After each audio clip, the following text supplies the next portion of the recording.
Good morning. Good morning. Good morning. Good morning. I'm audible. I'm visible. Great. So we'll start in the next 2 to 3 minutes a new journey, three-class journey called post independence. And we'll talk about what is the purpose of this area, what to do, what are the books, and what is the basic agenda of this area generally. I hope everybody is now more or less comfortable with modern India, and more than that, I've received your emails. Some of you have asked for timetables. I have forwarded to the team, so do be ready to get a call from us. Other than that, if there's a specific thing you asked me, give me another day, I'll answer. It takes me 48 hours because I get a lot of emails, so I'll answer to you for sure in the next 2 to 3 days, so don't worry about that. Good morning. Good morning. Good morning. Yes, Kishan, I'll tell you what to do with post independence. You just have to understand it right now, and then the purpose is not right as of right now. It's later. We'll talk about it. As it is oscillating when it comes to number of questions. We'll talk about it. We will discuss that. Don't worry. Good morning. Good morning. Good morning.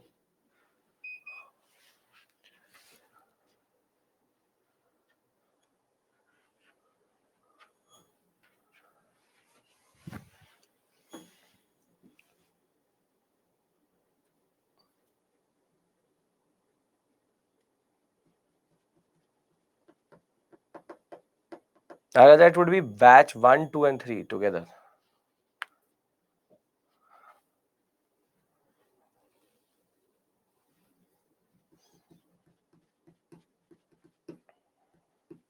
Okay.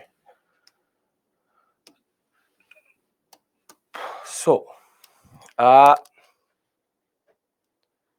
Shri, he died in a plane crash. That is the perceived notion, and that is what happened to him as per basic official records. Right. Now, so today we embark. Everyone's ready? Comfortable? Can we start our discussion? Post independence. Yes, we can. Very good. Okay. So, the simple point is annulment of partition of Bengal is 1911.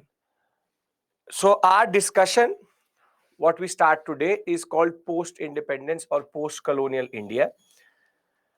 Just as a reminder to everybody, I will repeat it when I'll give you the first break, that tomorrow, Saturday, small pen, on Saturday, which is tomorrow, we have a class at 9 a.m. to 11:30 a.m. Please note this. You can now see it in your dashboard also. Most probably, it's in your dashboard also. You can see for Saturday a class schedule called Post Independence Part 2.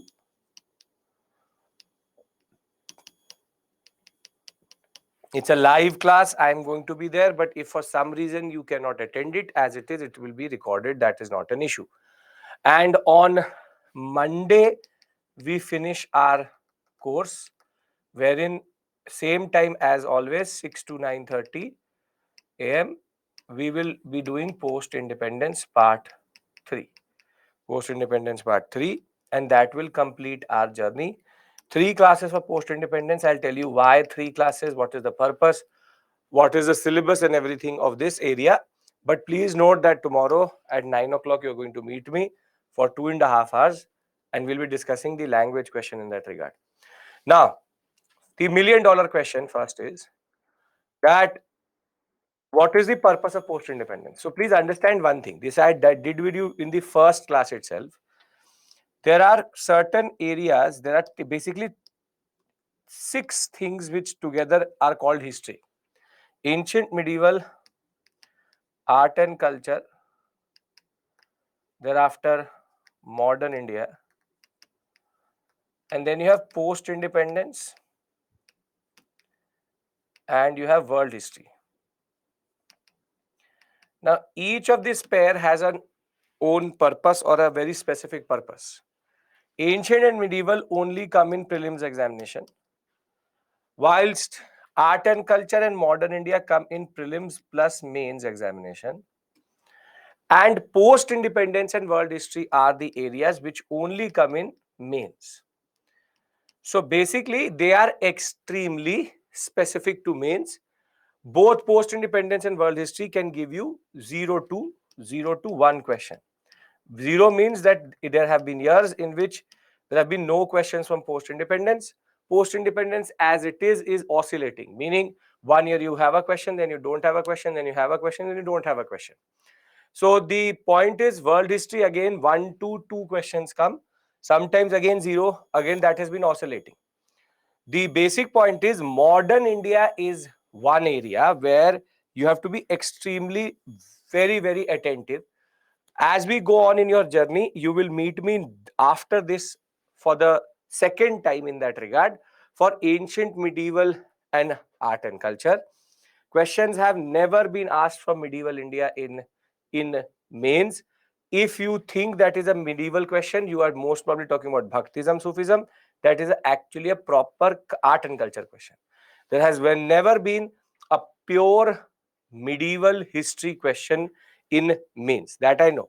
Ancient medieval are purely prelims oriented.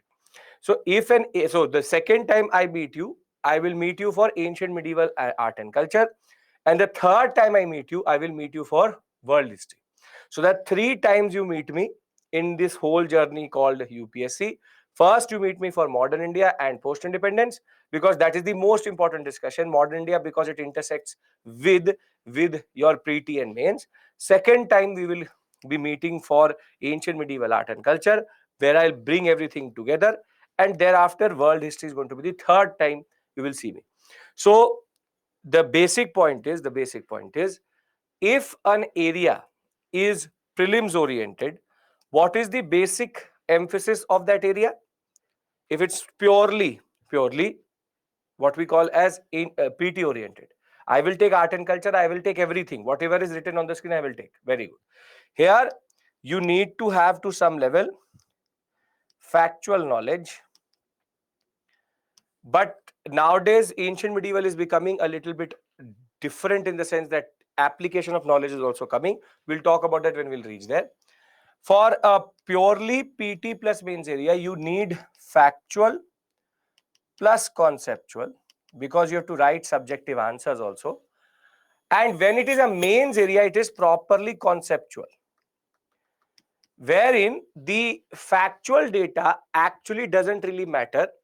It's about, do you understand the story? It's about understanding the story. If you understand the story, then you automatically can write any answer which they are asking.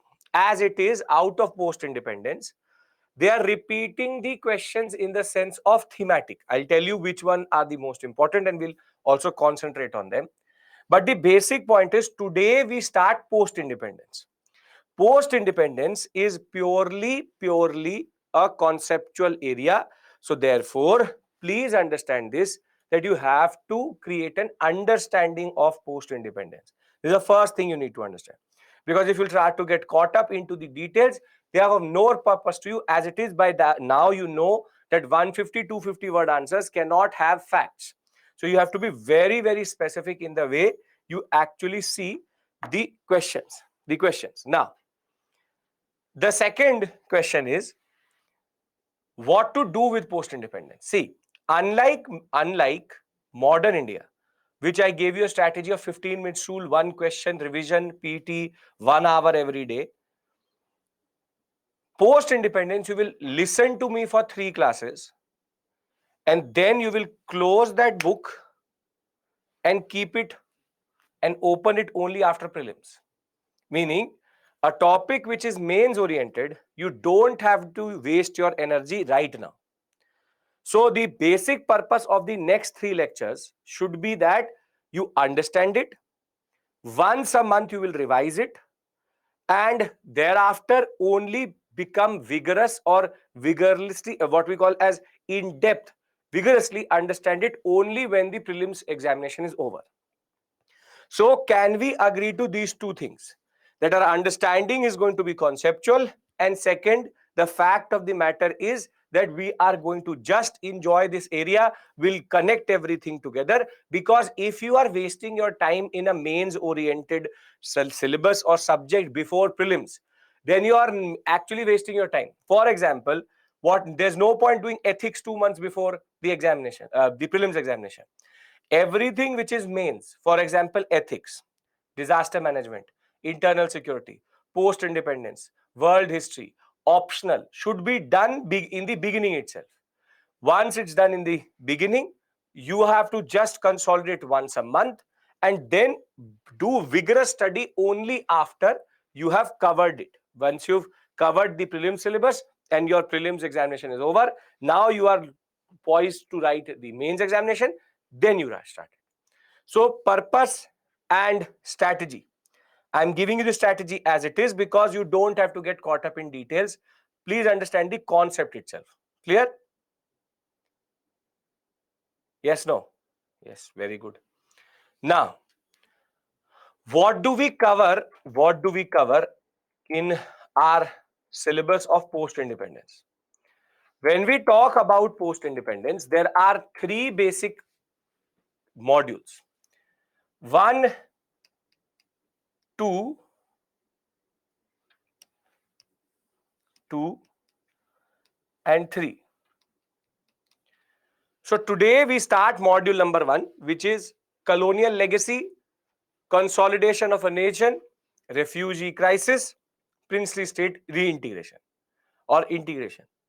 Then tomorrow, Saturday, we will be discussing language issue, very important, official language controversy, Hindi and English, and thereafter reorganization of India in that regard. Thereafter, third module, which is Monday, we will be discussing the NAM policy, the wars, specifically all the wars, and just discuss the basic political story of Indian political structures, wherein the concept of syndicate, where is the concept of Lal Bahadur Shastri, then you have the concept of Indira Gandhi versus Morarji Desai, then Indira Gandhi versus, you have the syndicate.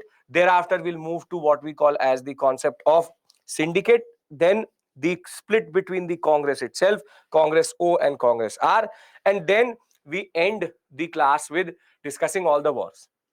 Now, out of these thematics, I'll be very clear with you that in the examination, what they're asking is 1, this, the second, this, and maximum this. Language issue is the only, these are the 4 basic thematics along with maximum regional inequality that they're asking in the examination. They are not asking any questions from wars in the past 10 years. They are not asking questions from, even we've seen one question from land reforms previously, but other than that, these areas don't have a question itself. In the mains examination, for the past 3 times, you have seen one question from linguistic reorganization, then princely state reintegration, then again linguistic reorganization, and then again princely state reintegration. Which means that when we discuss on Monday the wars, that is again all for your general knowledge purpose. You don't have to do it in the way of understanding it for the examination. So it's a very simple area, as it is 0 to 1 question in the examination. So therefore, the time we are giving to it is more than enough in that regard.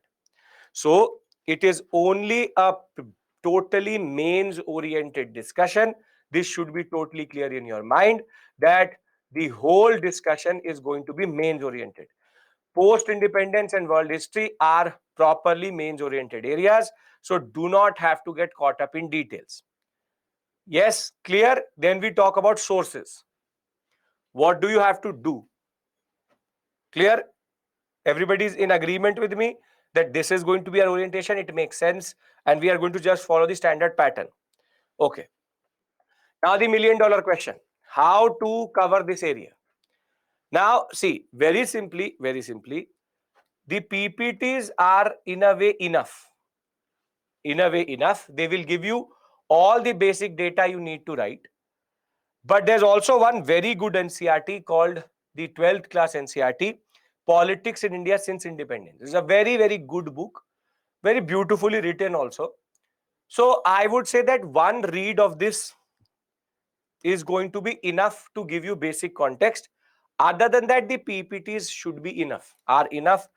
See, I have one basic feature that when it comes to mains, which is which is PI, which is post-independence and world history, my PPTs are enough to write any answer.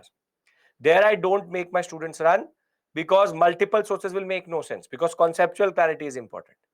Here, if you can read, it's a very good read, very well written NCRT. If you can read it, sure. If you cannot, then PPTs are enough. These three classes should be enough to give you basic understanding. So this book is available online. All NCRT books are available online for free on their website. Just write NCRT PDF. Automatically, it will give you the first link of NCRT website. You can download anything and everything from there free of cost. So the book which we have given you, that thick book which has world history and post-independence, Akula, you are free to ignore it. You are free to ignore it. I am saying it myself. That is only for your reference. If you're too curious, if you want to go a step further, then it is your own prerogative. I am not insisting on it. I am not asking you to read it. I'm just asking you to concentrate on the PPTs plus reading this NCRT. Acceptable? Not extraordinarily asking something from you. I'm already saying don't have to complicate it. In mains oriented areas, you never have to complicate it.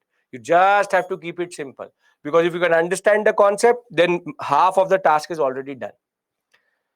If the source is clear, the purpose is clear, and we agree on the approach to this area, then I can start our discussion for today, which is module number 1, post-independence. Modern India is something which you concentrate on, and as it is, you have to pay a lot of attention there. The effort goes into modern India. This is a very minuscule area in that regard. Yes? Okay. Which part of NCRT is this is called class 12th NCRT, political science. Political science NCRT, not history NCRT. Can I start the discussion? Everyone's ready. Come on. And for your information, please remember, tomorrow we meet at 9 a.m. to 11:30 a.m. It's a live class, post-independence part 2. For some reason, if you're not able to attend it, as you know, it is recorded. Then on Monday, we will finish our course. And independence for me comes on 15th, not August, but 15th May 2023. And my next interaction with you will be for ancient medieval art and culture, when we'll see that later. Okay. Chapters, Vivek, all are generally good to read. If you are reading this NCRT, read all of it. It's a good book. Okay. Now, what we will do tomorrow, language issue. Important. Today and tomorrow are actually the two very, very important classes for PI. Monday is one which you'll enjoy, but questions don't come, which is wars. I will discuss with you every war, 47, 62, 65, thereafter 71. Then I will discuss 1999. Kargil war is the last one I will discuss with you. Okay. Now let's try to understand our independence, and we are now starting the first section of the first module, which is called colonial legacy and its challenges. Yes, Rahul, ask. The simple point is now we need to contextualize everything. We, for the past close to 21 classes, for the past 1 month, have been trying to give India independence. And our orientation is now between 1947 to 1991. So LPG and all you will do in economics. If you've done economics, you would know liberalization, privatization, globalization, all that you do in economics. And as it is, when I do post-independence, I'm actually touching a lot of different subjects. For example, I'll be touching parts of polity, parts of internal security, parts of economics, for example, land reforms. I'll be touching a lot of areas. So my job is basically to, in a way, put everything around, give you context for everything. For example, I'll give you the context for what happened vis-a-vis the NAM. What is the concept of the wars? So the basic purpose is to give you context here. So India had been fighting. See, if you read NCRTs, it gives you basic base. I am already giving you that foundational understanding. If you don't want to read it, see, NCRTs should be read once for sure. They give you basic understanding. That is the basic point. Okay. Now, India had been fighting for independence for quite a long time. Now I'm trying to contextualize our independence. Please understand it. Now I need your understanding. Now, no facts, no names, understanding. Meaning that when we did get independence on 15th August 1947, it was a long journey. It was a long journey with a lot of frustration, one after the other, since 1857 till 1947. For 90 years, we literally were fighting. It was a long and very frustrating journey. People had to give up a lot. People had to sacrifice. People had to fight the British. It's a long journey and people were tired. On 15th August 1947, people were tired. Finally, the British are gone. However, it's not that we got independence and we were totally a perfect nation. Our birth came with a partition because of the Muslim League politics and Jinnah's politics. As it is, Jinnah was not happy where Pakistan was going to get created. We'll talk about it. He never wanted Pakistan where actually Pakistan was created. And very simply, our independence at the moment of birth itself, we had multiple challenges which were going to test if our democracy or if our resolve was good enough.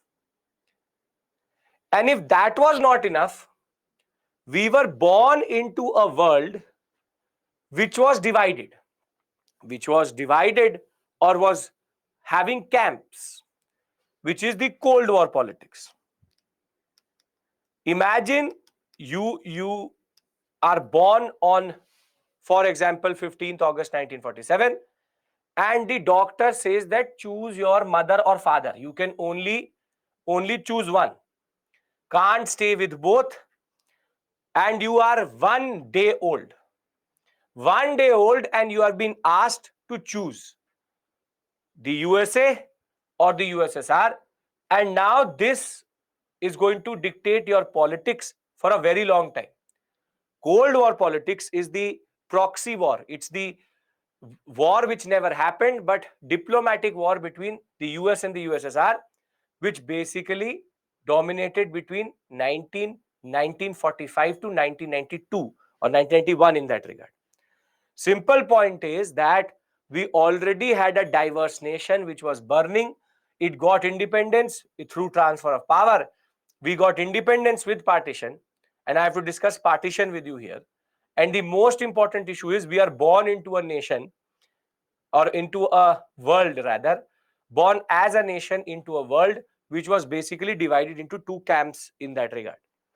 So the context of our independence is extremely problematic,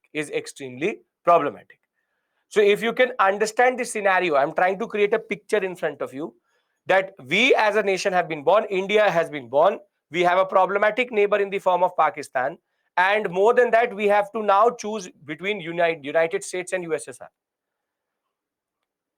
So now what we have to understand is called post-independence challenges, or the challenges which we have in the first 3 to 4 years itself, which is between 1947 and 1950, what are the challenges we face generally as a nation, and more than that, everybody had predicted that India would never survive. So understand one thing, that this is the same period when I will be discussing everything in which the constitution is being written. So the Constituent Assembly is writing the constitution, and the constitution will be promulgated on 26 January 1950. But imagine the pressure which will be created by all the events which are happening in the background. Now, if you understand the context, I want to discuss the first challenge with you, which is called the partition and refugee crisis. Then the second challenge and the third challenge are equally interesting. It is called the economic crisis, and the third is called colonial institutions and legacy. So can I delve into the first one, and we'll keep on going forward as we discuss the challenges? Yes? Okay. So India got independence. India got independence. But Indian independence came at a cost. And the cost was that by 1947, it had become inevitable that our independence would never be complete. That independence would be based on a certain amount of division. And as we know, Ismay and Dickey Bird were trying to work out how to give India independence by dividing it. But what was actually adopted was called the 3rd June Plan or the Mountbatten Plan. Now, if we look at this history of the partition, how the partition happened, we are fresh when we understand that in 1936, the Muslim League had no real power. Its humiliation in the elections in turn led to a very intimate relationship between Jinnah and Linlithgow. The British used their divide and rule politics very specifically to create the Muslim League as an opposition to the INC. And more than that, there was a British policy, conscious policy, to undercut our nationalism by minority issues. So when we talk about communalism in India, that is the word which is used in India. Communalism in India has a very specific connotation. It is a engineered or created by the British concept. Basically, there was no natural antagonism,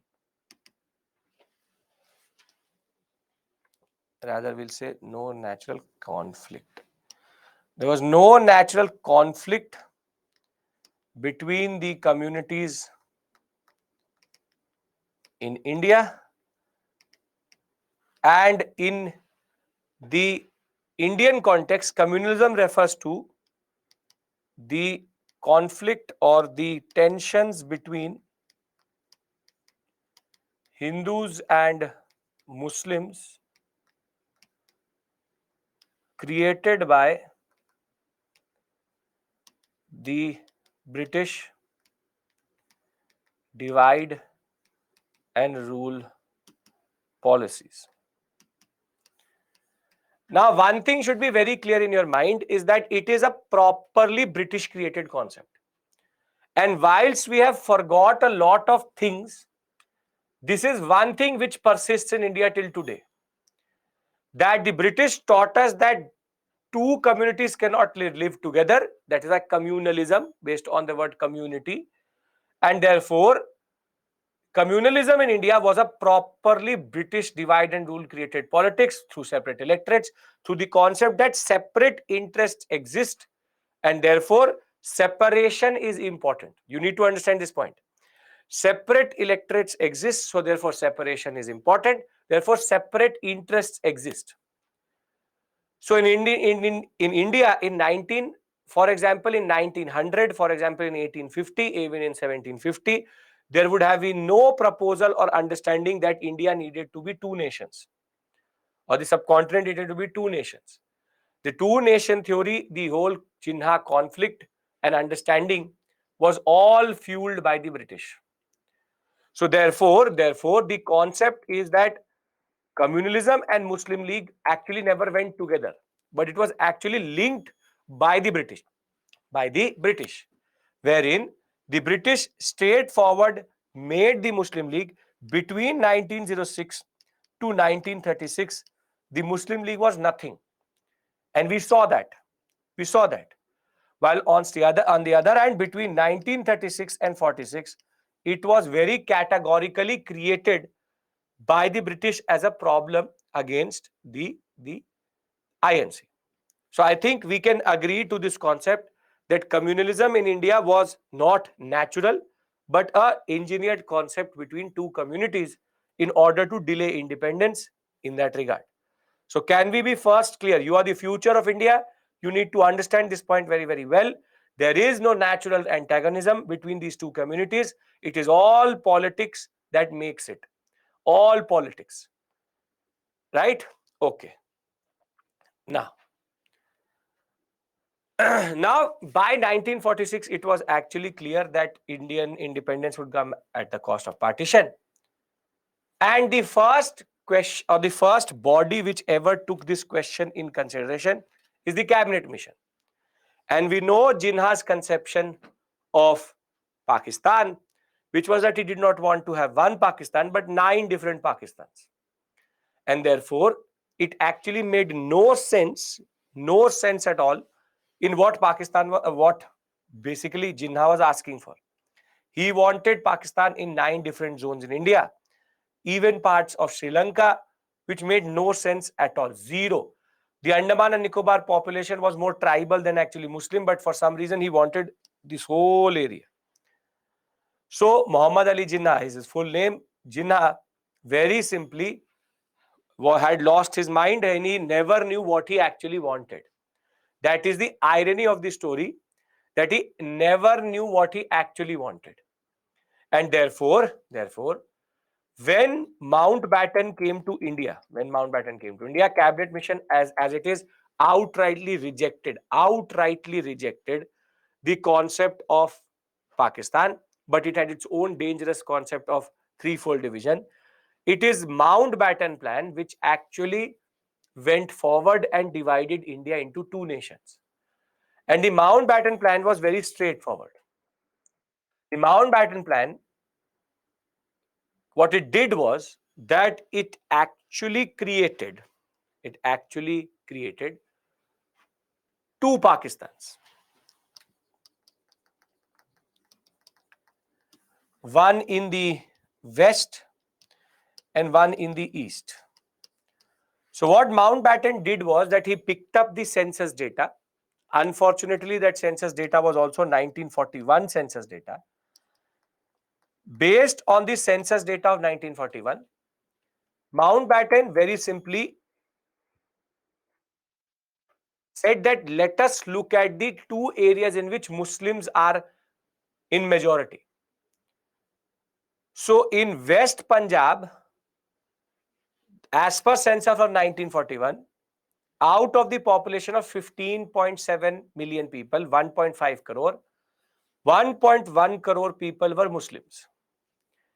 And in East Bengal, out of the 39.10 million people, 27.7 million people were Muslims, rest were not Muslims. Now, the task of now demarcating the two Pakistans was given to this person called Sir Cyril Radcliffe. And the irony of the story is that Radcliffe had not seen India. Radcliffe had never come to India. Radcliffe had never seen Bengal. Radcliffe had never seen Punjab. Radcliffe had no understanding of how boundary commissions work. But he was given the task to implement the 3rd June plan of Mountbatten, wherein Indian independence would be granted with the partition or the creation of two dominions. Now the point was, where will the two dominions exist? And that line is called the Radcliffe line. And what was decided was that Radcliffe sat and just took a pencil and drew one line here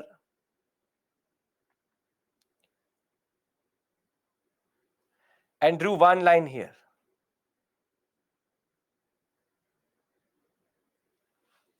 These two lines are called the Radcliffe line, wherein India would be created along with two Pakistans, West Pakistan and East Pakistan. The two Pakistans together will be constituted and called Pakistan.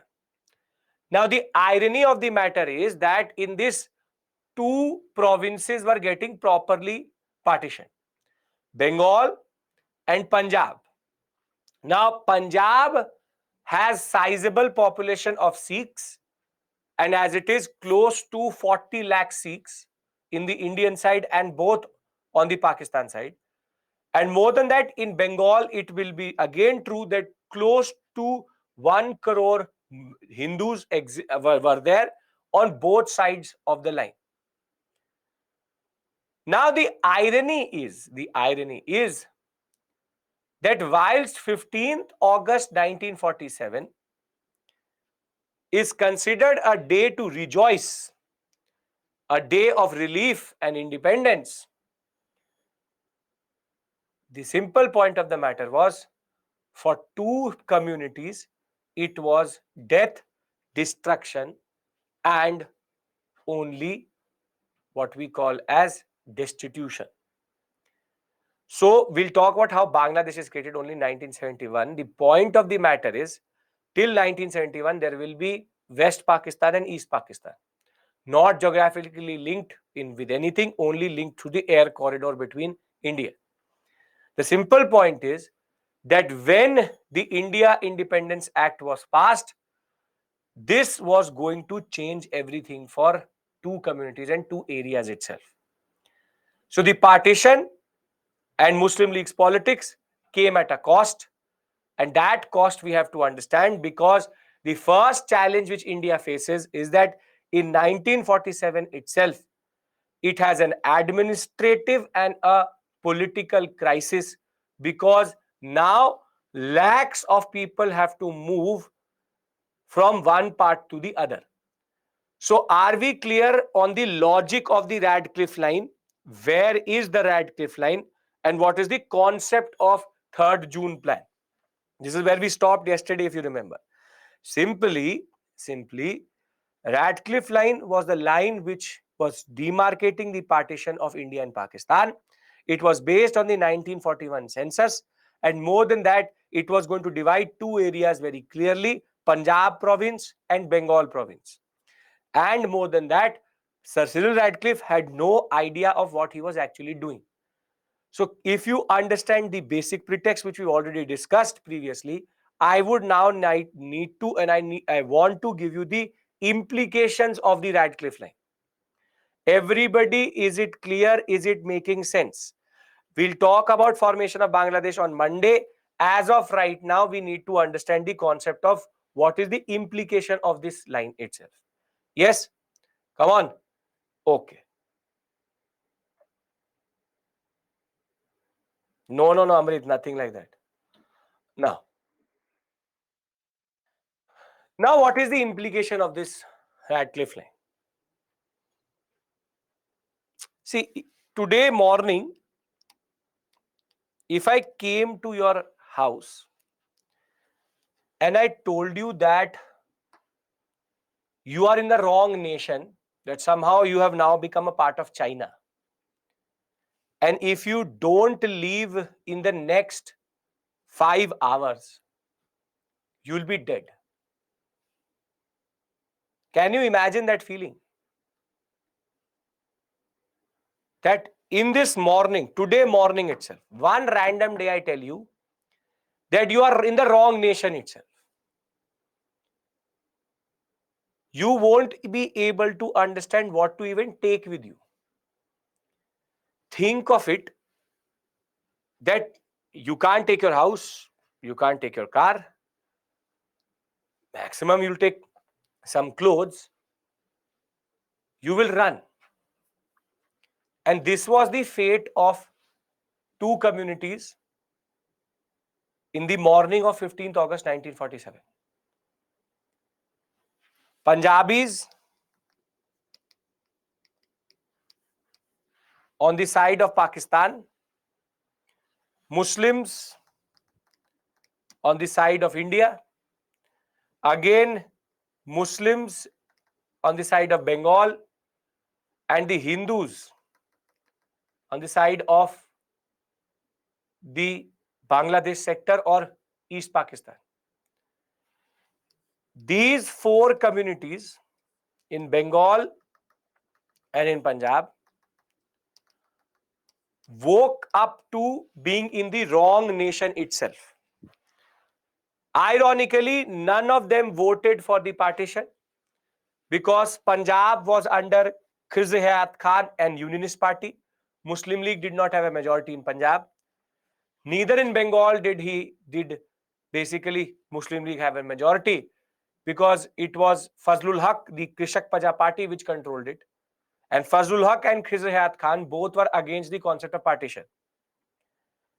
So ironically, the places where Pakistan was getting created never wanted to be part of Pakistan. It was a British pushed concept just randomly based on the concept of what we call as census numbers.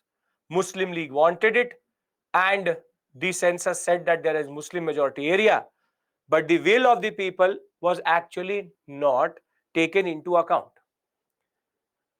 Now imagine what will happen to these two communities, because what follows India and Indian independence, and we take our independence for granted, was a Holocaust, a genocide of close to 60 lakh Muslims, Punjabis, Hindus across India.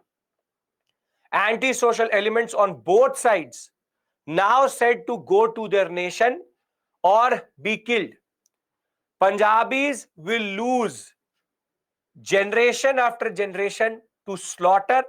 Women will be killed, raped. More than that, it's not just Punjabis, it's the Hindus, it's the Muslim. Both side violence happened at a scale which was unprecedented. Unprecedented. For one part of the nation, it was basically independence and it was relief. But two sectors in India were automatically burning in the morning of 15th August 1947. Understand what will happen and what will go through our what are called fathers of the nation, the Constituent Assembly. The Constituent Assembly is meeting in Delhi, and at the same point of time, Muslims are getting killed on the Indian side, Punjabis are getting killed on the Pakistan side, Hindus are getting killed in the Bangladesh side, Muslims are getting killed in the West Bengal side. Everywhere there is death and destruction. And what we see is now called a refugee crisis. A refugee crisis of epic proportions, because now people will just gather what they can gather, and we have images like this for months on the whole sector on the Radcliffe line, where people were forced to leave their house. People were forced to leave their house and their lives behind. So much wealth, so much property generated, and now all is zero. All is nothing. Because if they don't leave, they will either be killed or be prosecuted. Because the hatred which the Muslim League created, the hatred which the British created, now was manifesting itself in the form of violence left, right, and center.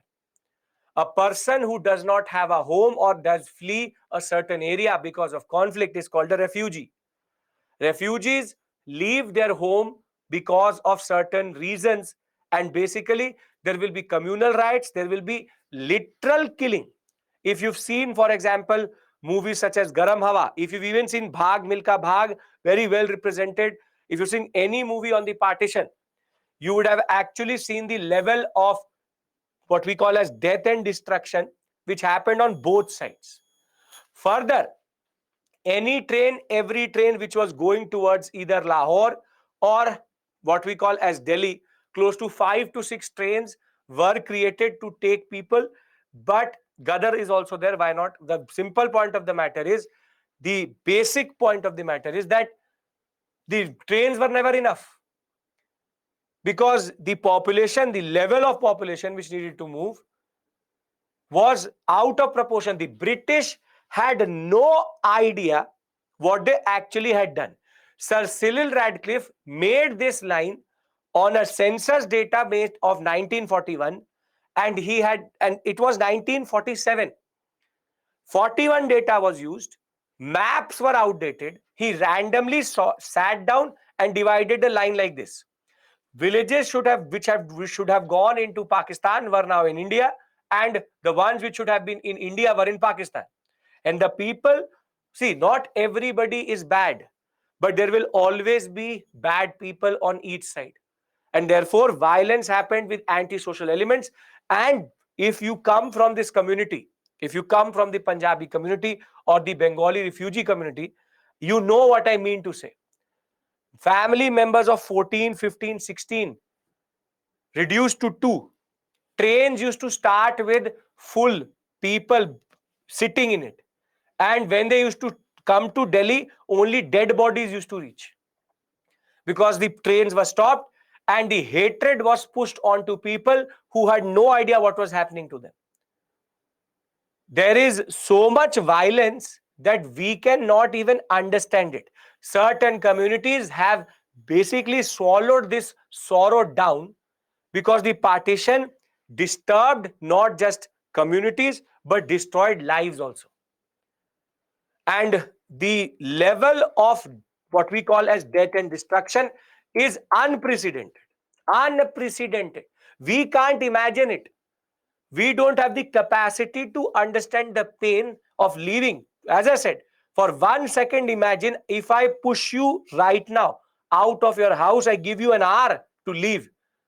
What will you actually take with you? And now you are in the wrong side of the line itself. Why did Radcliffe have no Indian leaders? It does not really matter. The British had already made up their mind. It doesn't matter. Try to understand one thing. Partition was inevitable, but it could have been done in a better way. The simple point of the matter is, one random night, what is called the tryst of destiny, at the stroke of midnight, whilst India got its independence, for 2 to 3 communities, it was only death and destruction. It was literally death and destruction. You and me actually cannot ever understand the pain. People crossing borders, families destroyed, people lost, kidnapped, and women were the most vulnerable section in this. Children somehow reached Delhi. British did it purposely or not purposely, it was done.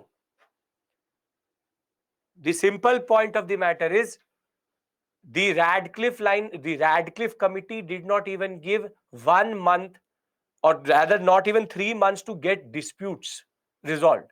Within 6 weeks, you had to resolve a dispute. And very simply, they had limited knowledge of India. They had used outdated maps. They had dispute mechanism for 6 weeks, and grassroots reality was not even known. The rush, Mona Lisa, is not because they were in a rush to create 2 nations. Communal violence had become so much that somehow Mountbatten saw that if I delay it, because their plan was to give it in June of 1948, they did it quickly because Muslim League had made their agenda very clear after cabinet mission. So if not done in this way, everything would have got destroyed generally. So the British actually British actually did if you call it deliberately, created this situation. It's a proper British created genocide. It's a proper British created problem. But at the end of the day, we were killing each other, right? That is the problem here. The person who was killing the other person was an Indian, was a killing an Indian. Unfortunately, this new concept of Pakistan was the brainchild of a party which did not represent Muslims only. But the people were taking out their anger, which the British had somehow taught them to be angry. This is what I say, which is the concept of forced communalization. Communalism was never ever technically natural. These communities had stayed together for centuries. So the partition was a major challenge which was created for the Indian government. So the interim government, as soon as we become a nation, as soon as we become a nation, we have an administrative crisis, and we have what is called a humanitarian crisis. Why? Because when people left, they had now need to get rehabilitated somewhere.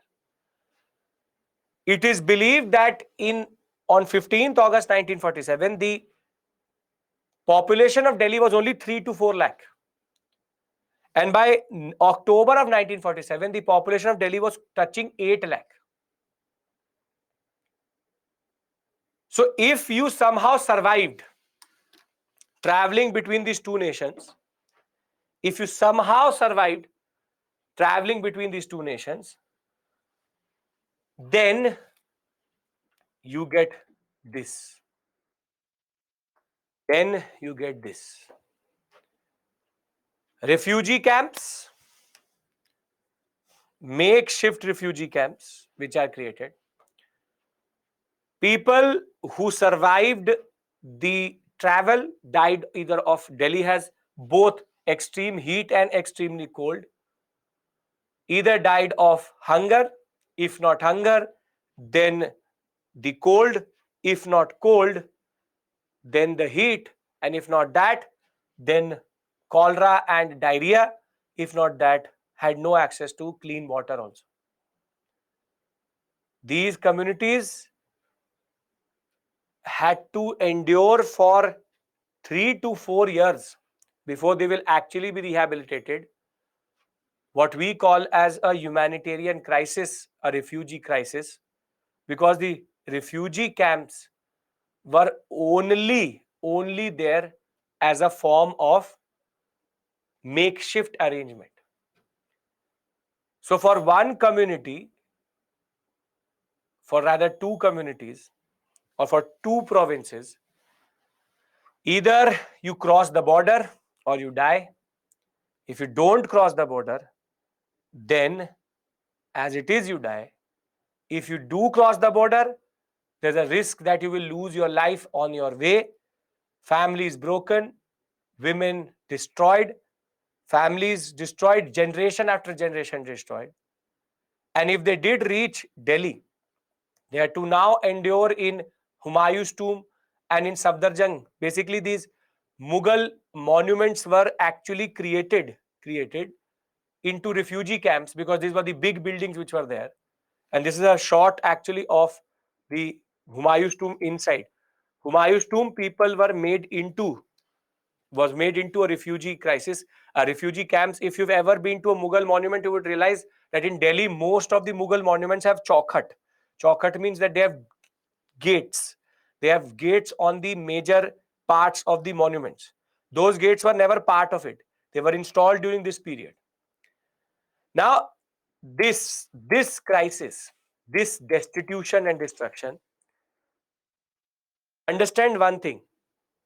Our constitution is being written whilst all of this is happening. Our constitution makers have to endure this pain whilst writing our constitution. if you never had respect for the Constituent Assembly, develop some. Because the first instance in which we do become a nation, 60 lakh people were affected by the partition. 60 lakh people. And the humanitarian crisis was such that we had an economic crisis. We had an economic crisis. More than that, we had no money because the British had looted us. And we have to rehabilitate these people. We have to rehabilitate these people. The simple point of the matter is that if you were not even in these provinces, because Pakistan was based on the concept of the Muslim nation, Muslims across India also faced certain amount of violence, and Punjabis across Pakistan, Sindhis, had to face violence. So the people who did not choose for partition again had to pay for it. The simple point of the matter is the first challenge which India faces as soon as it is born is an administrative crisis and a humanitarian crisis created by the British and the decisive or the divisive policy of the Muslim League, the forced partition of India. So, very simply, the way we manage it is something we need to understand, which is how did we manage the refugee crisis? But are we clear about what is the real context of our independence? Because we are today very, very ignorant of these realities. Very, very ignorant of these realities.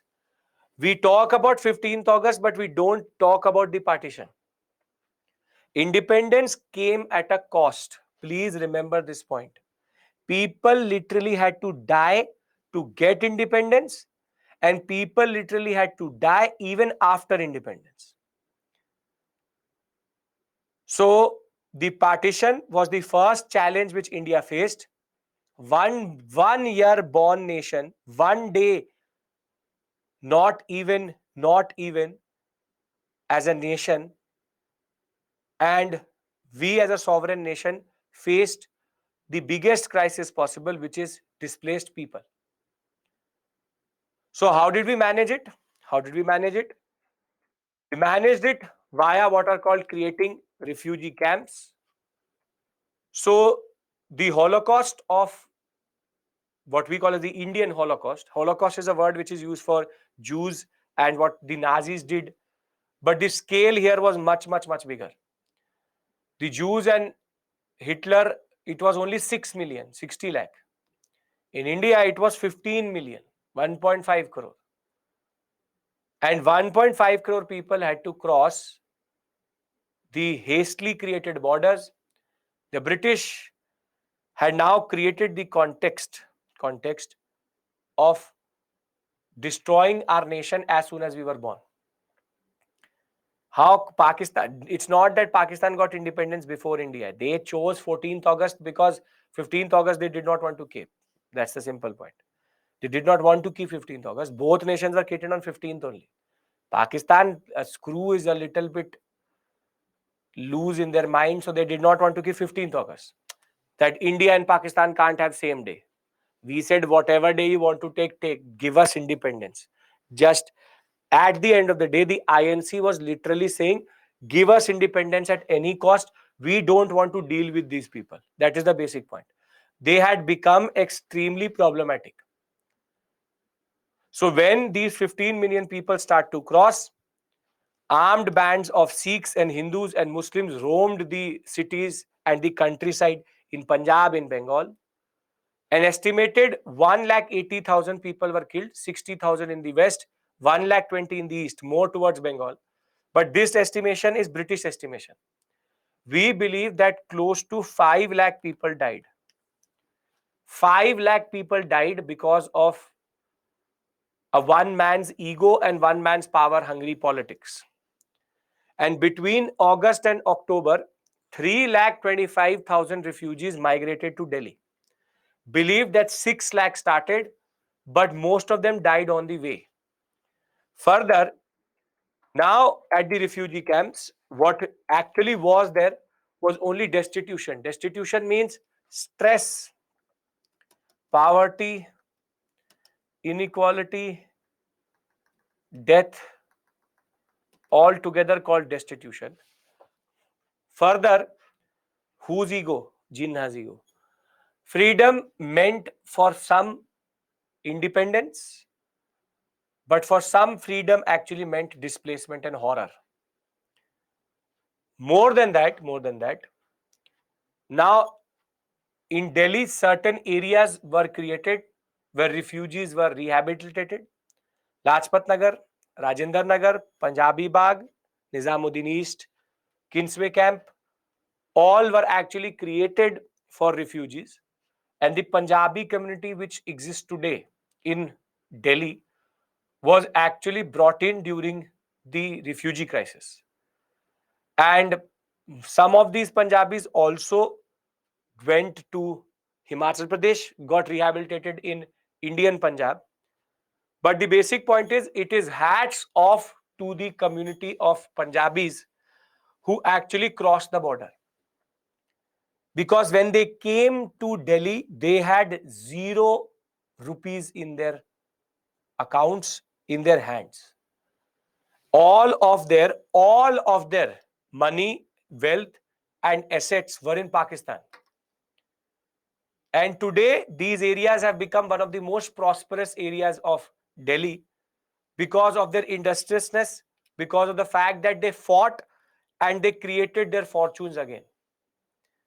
The simple point of the matter is that the Punjabi community had to endure quite a lot, but they still fought it and now have become one of the most prosperous community in Delhi in that regard. You write approximately 1.8 lakh. Doesn't matter, the examiner is not going to prosecute you for the number of people killed. So Delhi became the first center at which Delhi people got rehabilitated. Himachal Pradesh was the second, Punjab. Then the Sindhi Hindus who were brought in from the areas of Baluchistan and Pakistan were thereafter rehabilitated in Gujarat, Maharashtra, Rajasthan, and MP. There's a whole city which was created in Maharashtra called Ulhasnagar, which basically became one city for Sindhis only. Thereafter, in West Bengal, Assam, Tripura, northeastern states, the what we call as Bengali Hindus were rehabilitated. And ironically, the biggest linguistic group in Andaman and Nicobar Islands is actually Bengali. Linguistic means language group. Why? Because a lot of refugees were also taken to Andaman and Nicobar Islands. So very simply, the first crisis which India faces, or the first problem which India faces, is from the actions of the 3rd June plan, or what is called the Radcliffe line. So if somebody asks you what is the first challenge India faced as soon as we got independence, the answer to that question is the partition. And I hope you can now understand and even embody the quantum of the issue, wherein the first crisis is an administrative and a humanitarian one, wherein we have to rehabilitate everybody till the first 5 to 10 years of our independence. So is the first challenge basic points clear? Are you able to imagine it? Are you able to understand it? Yes, there's a certain visualization and understanding, because we have to create an understanding here. Facts don't matter. What matters is understanding. Yes? Okay. Now, what is the legacy of all of this?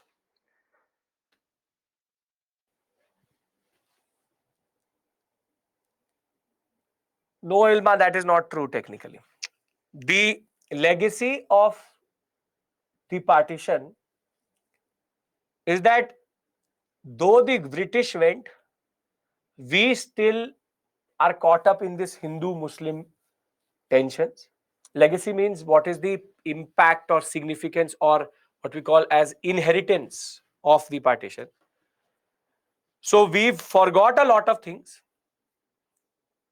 We forgot even what Bhagat Singh told us. But we remembered one thing, which is how to create tension. And in the name of votes, in the name of vote bank politics, Hindu-Muslim tensions in India still persist. All engineered, all created by the British. And at the end of the day,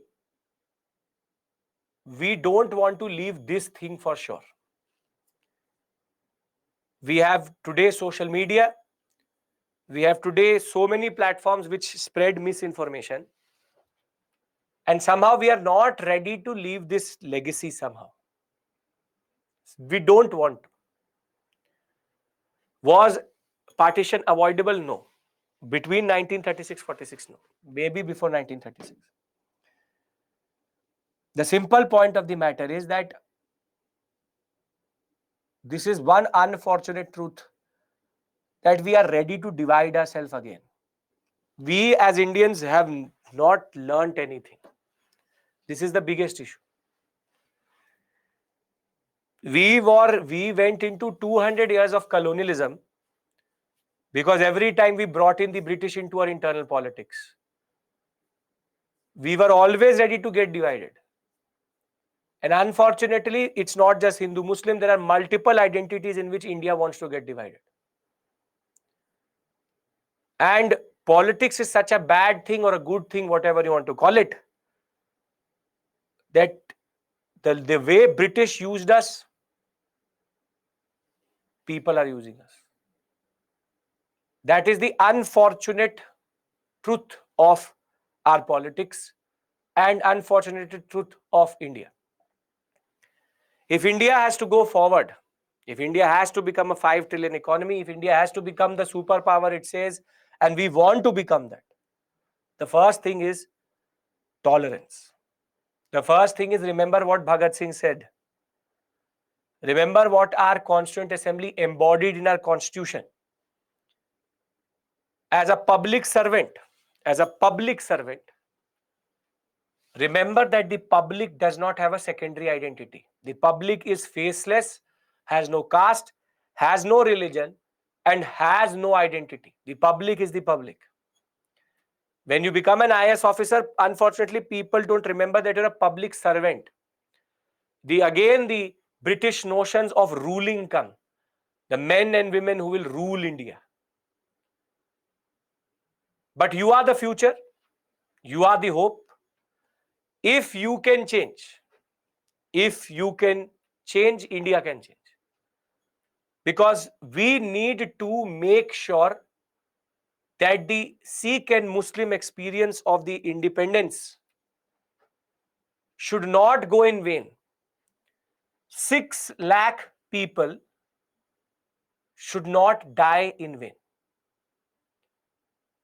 I am not saying that India is not tolerant. Our constitution is one of the best in the world. We have all these safeguards to make sure that our minorities and our majority both are protected. Nobody ever thought that India would survive for 75 years. But we have. Our unity is also in our diversity. Our diversity is in our unity. However, we have to stop forces which in a way are dividing us. So this need for secular outlook and this question that whose nation is this? This is the nation of Indians. And the Indian does not have a religion, a caste, or a gender. An Indian is an Indian. And if you are here, you want to be an IS officer, your religion, your ethics, your morals are the Constitution of India. Because the Constitution of India does not discriminate against anyone. And this is a very important point which you and me have to embody and understand. that India is the emerging power, India is the superpower it is. We are on the right track, but there will always be people who will try to, in their own personal interest, divide India. So I hope and I pray that we forget what the British taught us, which is divide and rule. And you are the stepping stone to that. You are the one who will change that. We are one of the most tolerant nations, but we should not take it for granted. We should not take it for granted. Clear? Now, one last legacy of all of this is a neighbor who actually does not have any issues, but only one issue: Pakistan. We have a problematic neighbor, let's be very honest, created as a Muslim nation. It was never going to work. And time is testimony to it. After 75 years of independence, look at India and look at Pakistan. Arresting their own prime minister like he is a criminal, and Pakistan is burning. Pakistan is burning, is in an economic crisis, has taken so much from China that even ex-prime minister, whatever you want to call him, the simple point of the matter is that it's taken so much money that generation after generation, if they repay back to the Chinese, still they will be not able to. Pakistan had never seen $86 billion in one place together. That is how much China was ready to offer to Pakistan and did take in that regard. And their needle only stops at one place, which is Kashmir. Kashmir has been, will always be, and is part of India. But their thing is, no, our issues, your people are dying of flood, people are literally hungry, inflation is going above all records, there is no electricity in certain areas, there's a proper political crisis, the army controls your country, it is an epicenter. Let's be very, very honest, it's the hub and the mother of all terrorism in the world. But their issues will get automatically sorted by Kashmir. That is their problem. That somehow their issue is totally different only. And the people of Pakistan have started to realize that for sure. Because their politics revolved around only one thing. But now people understand that that one thing is not the solution for bad governance. That one thing is not the solution for having your first general election. And I'll teach you this on Monday. We had our first general election in 1951. 50-51. First general election in Pakistan happened in 1970. 47 they got independence. 71 they did their first general election. What is the justification for that? What is the justification for that? Nothing, zero. But issue is totally different. They have their own standard. Somehow they embodied their basic, what we call as that concept of Jinnah. That Jinnah in the end was dying of TB. He hated Karachi. He hated Lahore. He did not like Islamabad. He rather wanted to die in Bombay. So that fool created a nation where he did not want to create a nation itself. So at the end of the day, today as a UPSC aspirant, if somebody asks you what is the first challenge which India faced as a nation, was the fact that India got a problematic neighbor as soon as we were created. We will have a war also over Kashmir. 47, we fought a war with them also. We'll discuss that by the end of this class. And if that was not enough, our administrative humanitarian crisis was now going to create a burden on our governance machinery, but still we fought. This is the resilience of India. This is the resilience of an Indian. We still fought and we have tried to overcome this issue. However, certain issues remain, and I believe and I hope that the new younger generation of India will be able to peep through the fog and the clutter of what is called politics, and understand that in India, what makes India India is actually its diversity and its cultures and its religions. So if all of this made sense to you, then I would like to move to the second and the third small but important challenges in that regard. Okay? If you agree with me, good. If you don't agree with me, we agree to disagree. That is the beauty of India. The simple point of the matter is, the first challenge which India faced was a humanitarian and a administrative crisis. Can we now talk about the other two? Equally important, equally problematic. And then I'll give you a break. Ilma, the army takes over. Now, the second crisis which India faced was that whilst our house was burning in two sides, we had a economic crisis. Agriculture was destroyed. Zamindars and moneylender controlled everything. Peasants were landless.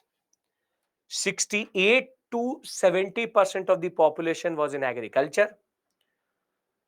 There was no land. If that was not enough, Indian exports, Indian economy had negligible industrialization. Whatever had been industrialized was deindustrializing. Our economy was subservient. For 200 years, India's wealth had been drained to England. If not that, famines and poverty had become the reality of our existence.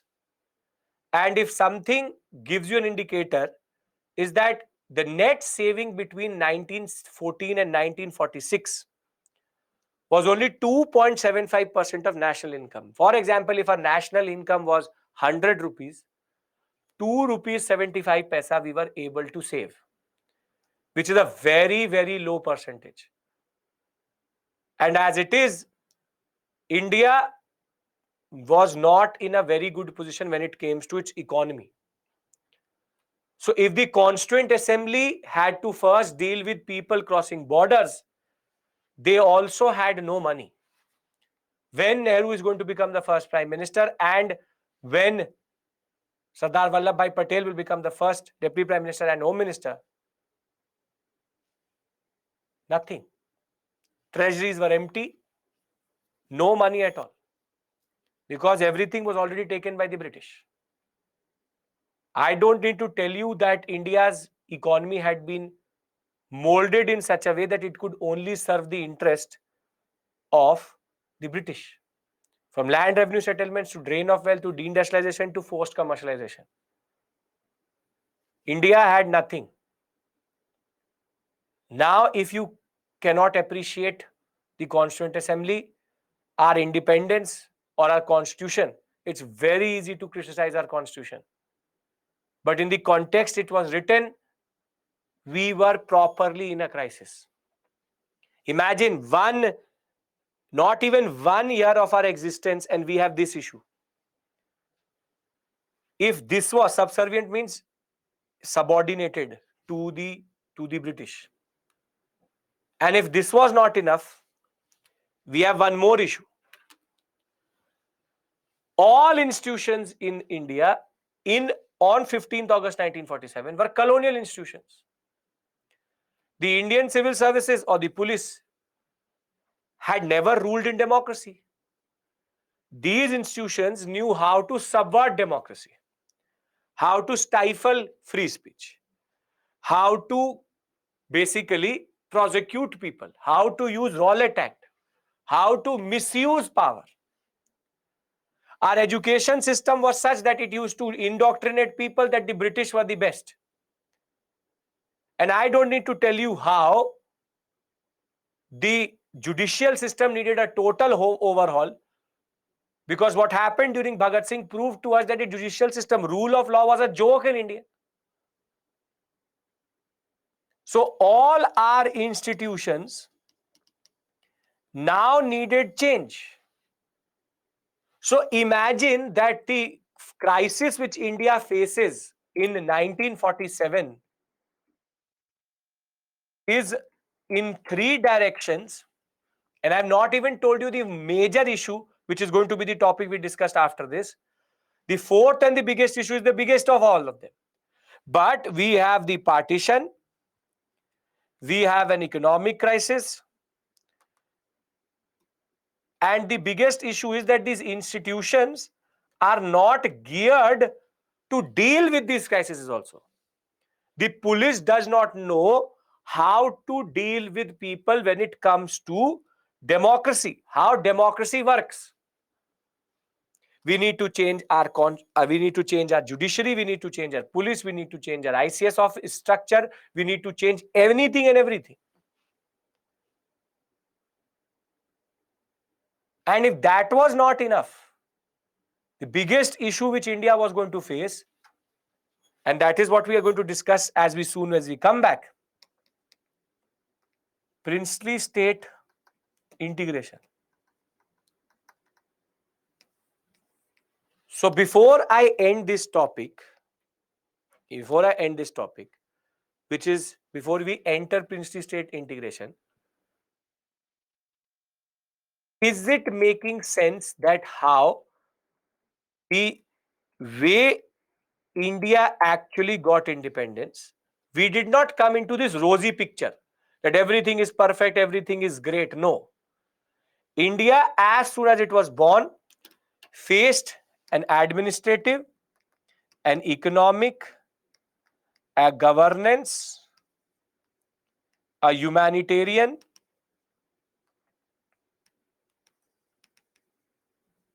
and an institutional crisis. If we all can agree to this, I'll give you a question so as to consolidate this area, and we can then take a break. Are you able to understand the feeling which I'm trying to push into you? Which is that, understand, we all have taken a time machine and are standing on 15th August 1947.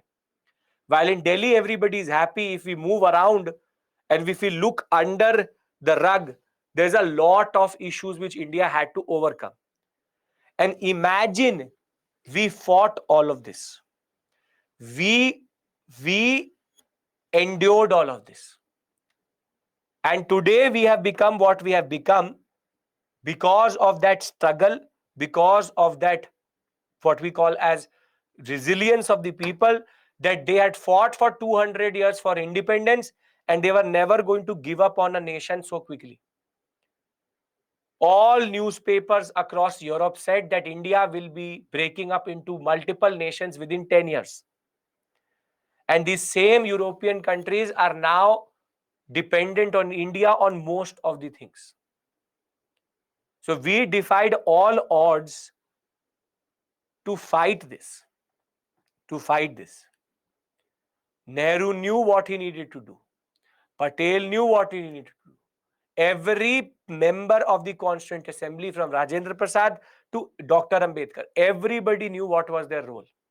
Because if one moment of disunity came in the Constituent Assembly, then India was doomed. And everybody was ready to persevere it. And we did persevere, we did suffer, and Indians did suffer. So today, the fact that we Indians love our freedom is because these people were ready to give up their freedom or fought for that freedom. So just a small question to you, which you can practice for this area, and then we will move to consolidation of a nation and princely state. So, okay.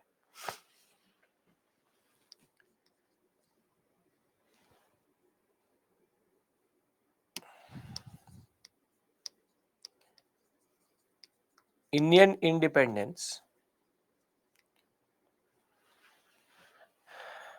was accompanied by multiple crises or multiple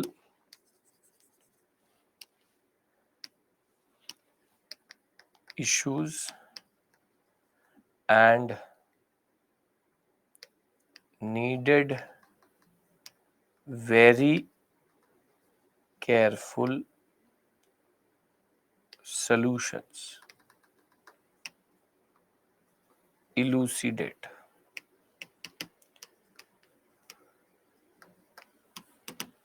Indian independence was accompanied by multiple issues and needed very careful solutions. So you need to tell them the fragility of the nation and the three major crises here. You can add the fourth when I'll teach you the fourth also. Can I take a break here? Anybody has any issues? Okay, before I take a break, please note, and I'm saying this again, tomorrow, which is Saturday, we have a class at 9 a.m. to 11:30 a.m. Please be there. It's a live class. We will be there at 9 to 11:30 Saturday. So please note this. Can we take a break? And is all of this making sense? Are you understanding how I've changed the way I'm teaching now? Rather than giving you very heavy PPTs, I'm now trying to give you a very understanding based, what we call as discussion. It's about making you understand rather than making you learn. So if you understand these issues, then you can write any type of answer in that regard. And these type of questions actually have no set answer. It's about how you write them. So everybody will write their own type of answer. It's about how do you understand. If you can understand the emotion here, then you will never be able to forget this concept itself. Because this is the story of the nation we live in today. It's not why it's 9 to 11:30. As I said, for some reason, if you cannot attend the class, for some reason, you have it as recorded class. But as it is, I would like you to be here live. Linguistic reorganization, language issue we'll discuss tomorrow. So, can we take a break? Everything is making sense. Come on, everybody. I want everybody's yes, because now our issues will change totally. I have to start teaching you paramountcy and thereafter something related to that. Okay. So we come back at 7:40. When we come back at 7:40, we start our discussion with regards to that. Okay. See you.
Welcome back.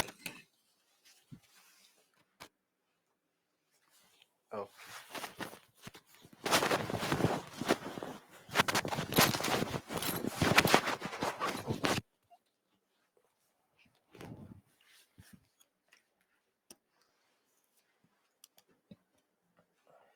Can we start our discussion? Everyone's ready? Yes. Very good. So now, whilst all of this is happening, there's a very, very big issue which India faces again on the eve of 15th August 1947, even before that, in that sense. See, we already have a refugee crisis, which is both an administrative and humanitarian crisis. If that was not enough, we have an economic crisis. And if that was not enough, we also have an institutional crisis. But the biggest threat to India was not even these three. The biggest threat to India was the fact that when India did get independence, only the parts which you see in blue, the parts in yellow, actually got independence. Whatever you see in yellow is basically British India. And all this area which you see blue is basically called princely states. And if you remember, I discussed this concept with you when I was discussing the concept of the All India Federation. This area actually was not directly administered by the British, indirectly under the concept of paramountcy. Now, there were close to 565 princely states in India. And as I said, only the yellow part is going to get independence, because the blue part or red shaded area has three options: to either join India, or either remain independent, or join Pakistan. Now, if you look at it very closely, a lot of them are very sizable portions of India. So now I need to discuss with you what is this concept of paramountcy, what is the concept of princely state, and then I'll come back to this issue again. But just to give you the quantum of this issue, India was given independence, but when I say India, dominion, only the yellow part is dominion of India. The 11 provinces are this. Other than that, all of it is considered to be independent states. So, what is this concept? Can we discuss the concept and then we'll come back to this issue? Concept of princely states. Yes? Okay, perfect. So, till 1857, the British had a very standard policy. The British had a very standard policy. Either annex the princes or old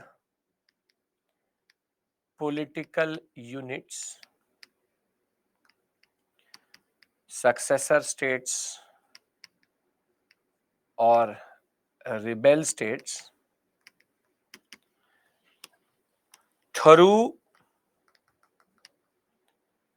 direct conquest or indirect conquest. So here you have wars, here you have subsidiary alliance and doctrine of lapse.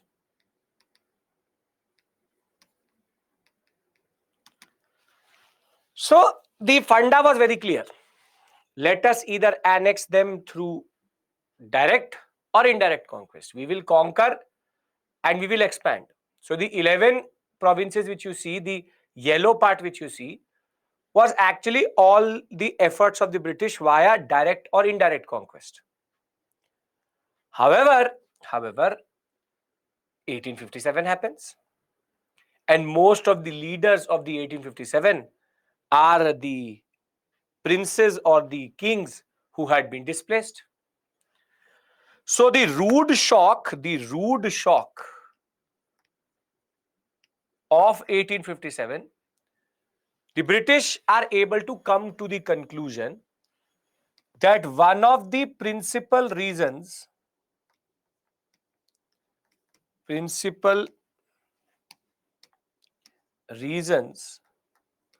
for 1857 was displaced kings and political units or annexation. And that is why when the Queen proclaims anything, in the Queen's proclamation, she says a very important line. She says, no annexation of Indian princely states or territories. Do you remember this part? We have discussed this in midway when we were discussing 1857. That for them it was in their mind the annexation of direct or indirectly via the political unit itself, which created this concept that we will not annex.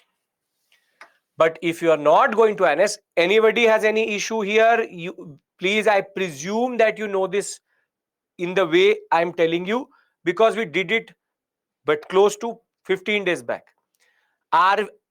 Is everybody clear about this concept of 1857, why it happened, and the reason annexation? No issues? Okay, very good. Now the point is, if you don't annex them, then how do you deal with them? How do you deal with them? Because still a sizable portion of India is actually still under the princes. So what the British come up with, is this concept of paramountcy, which is based on the concept of suzerainty, wherein after 1857,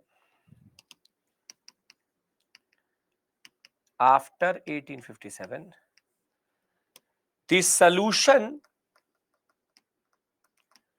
to old political units which persist is the concept of paramountcy based on suzerainty. Now, I need to tell you the difference between sovereignty and suzerainty first. Sovereignty and suzerainty.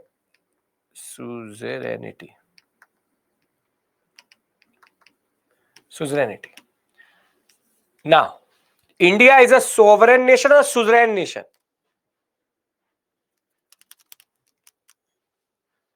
India is a sovereign nation. Very good.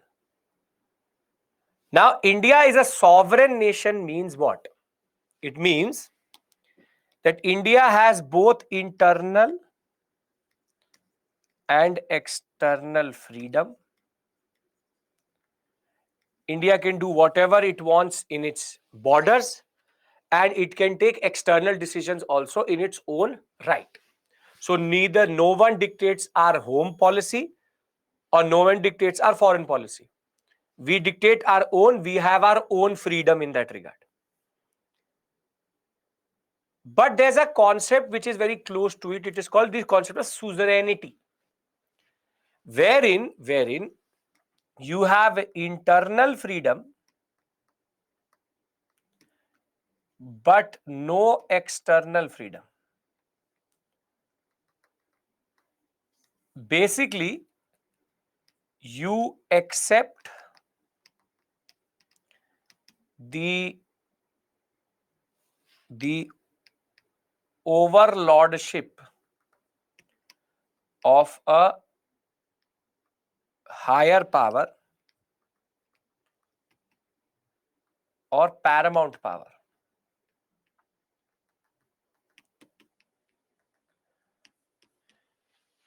Dominion status is based on this only, suzerainty, wherein you have internal freedom but not external freedom.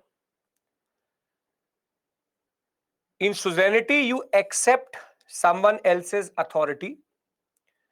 In return, you get internally your freedom, but externally, this paramount power dictates your external policy. External freedom means how you deal with others. How you deal with others. I'll give you an example for this. So internally, I have freedom, but externally, the policy is actually dictated to me. I'll give you a very simple example of this. And thereafter, it should not be a problem. Very simple example. Now, you are a UPSC aspirant. And you are preparing whilst you have left your house and you are preparing in Delhi or in Bangalore or in Calcutta, wherever in a metropolitan city. So you have your own room where you prepare. So basically you have sovereignty because you dictate what happens in the room, and also when you will come in the room, how you will interact with your neighbor. You have both internal and external freedom. How do you interact with the world and what do you do internally? All is dictated by you. No one tells you that. So you have both internal and external freedom. So therefore you are a sovereign and you have sovereignty. This issue is not an issue. This concept makes sense, wherein you're sovereign yourself, that you can dictate what you do internally in that room and externally as a unit. Now then, what is sovereignty then?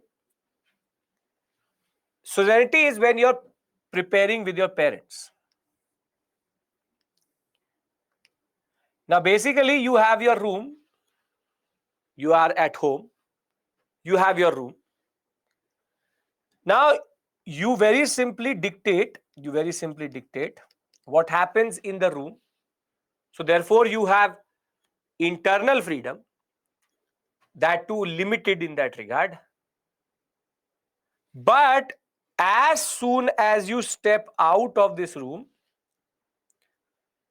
your external interaction with the world, when you come into this house, when you leave this house, when you have to eat, when you don't have to eat, is dictated by a paramount power, which is your parents. So very simply, you accept the overlordship of your parents. In return, they give you internal freedom, that too very limited. But your external interaction with the world is dictated by their whims and fancies or their wishes. Here, the suzerain is the parent and you accept the suzerainty of your parents. Now, in the political terms, if a nation has both internal and external freedom, it is called a sovereign nation. And when a nation or a political unit accepts the power of another authority, then it is called the concept of suzerainty. Making sense? Is this making sense? You have to come back at 8 p.m. After that, the door will close. You don't dictate your own fate. Half of you or 90% of you don't dictate your fate inside your room also. That is a separate issue altogether. But simple point of the matter is that the concept of suzerain is where you accept someone else's authority. Now, when I say suzerainty, it will make sense. This is called decentralized control in that regard. Yes? Okay. Now, till 1857, they are conquering. But after 1857, their concept changes. And the concept is very simple. What is then paramountcy? Paramountcy is the concept in which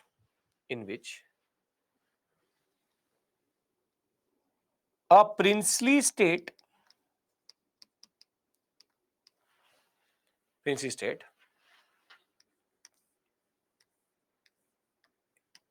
it will not be annexed. It will not be annexed. It is granted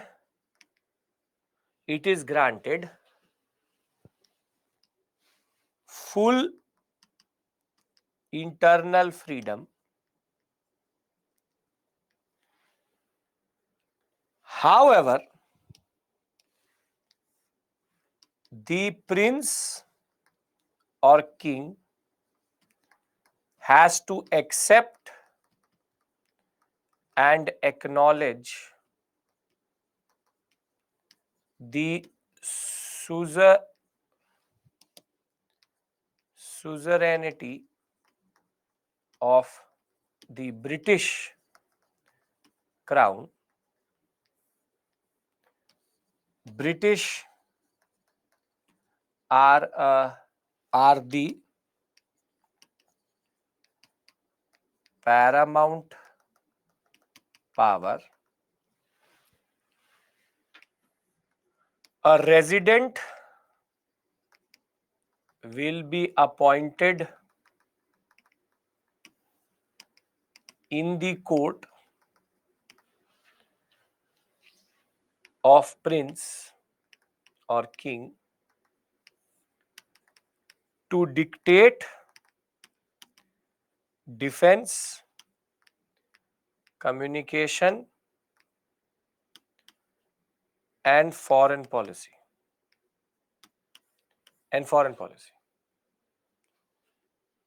So very simply, British indirectly control these areas. And basically, the government of India, British government of India, has no authority over them,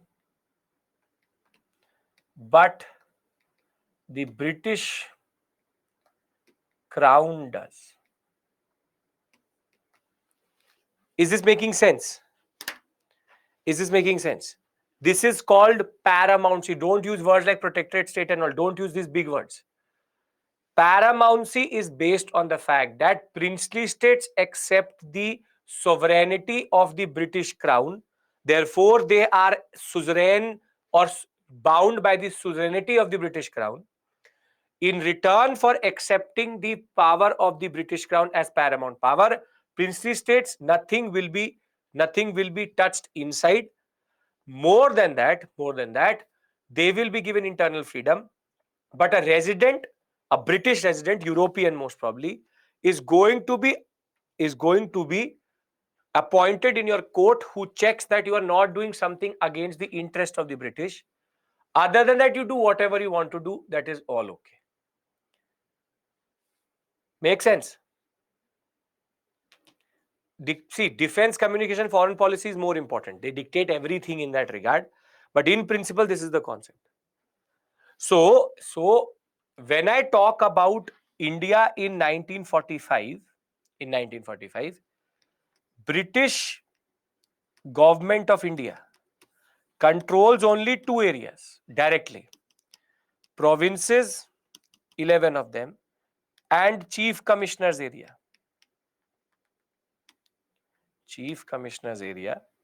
On the other hand, The crown actually controls via the viceroy, the princely states. So none of the, so no acts, no bills, no laws apply to princely states. Government of India Act, for example, 1935, does not apply to the princely state. Is this making sense? You can say under protection, but don't use that word protection. It's about more about accepting sovereignty and suzerainty. Can I now safely say that you understand? If somebody says what is paramountcy, you can understand that. Yes, they have their own laws, they have their own concepts within their own areas. Can any, is it making sense? You have to tell me, because then I presume that you know, and then I'll go into integration of princely states. Okay. Now, Prithviraj, if you're saying no, don't. United States is not the example for this. If you're saying no, you need to tell me what aspect is not making sense. We discussed the concept of sovereignty and suzerainty. An area which has sovereignty is internal external freedom. An area which has suzerainty, you can say that dominion is based on suzerainty only in a way. So internal freedom but no external freedom is what is called suzerainty. The concept that a princely state will not be annexed, will be granted full internal freedom in return of it recognizing the power of the British paramountcy, or British, what we call as the British crown itself.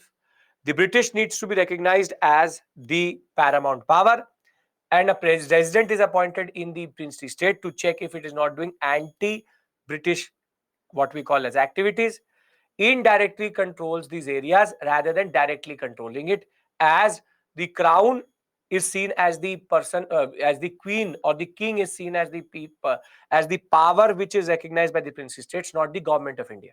No acts and no bills will apply to the princely states.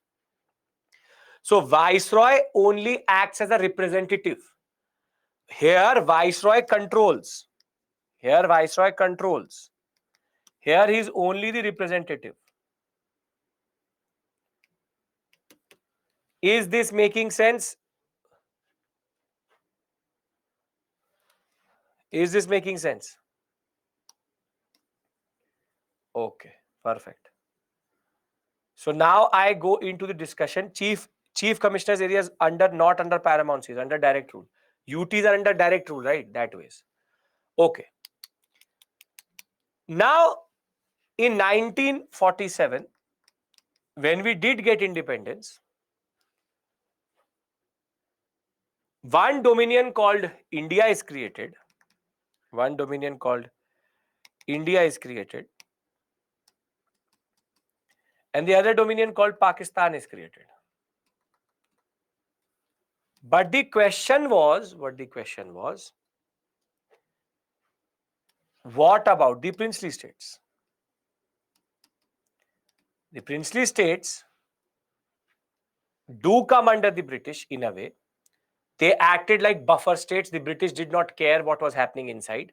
They should just not act, Shubhangi, as a form of threat to the British. They are just there. The British are able to loot India by the areas which they control. The simple point of the matter is, what about the princely state? What is going to be their status? And under the Government of India Act, rather under the India Independence Act and the 3rd June Plan, now the princely states have three options: join India, join Pakistan, and because paramountcy has been dissolved. So if you are preparing in your parents' house and your parents leave to a different city, what is going to happen? From a suzerain, whatever you will become, you will become a sovereign. So as paramountcy has been dissolved, become independent. And now this is a problem for India.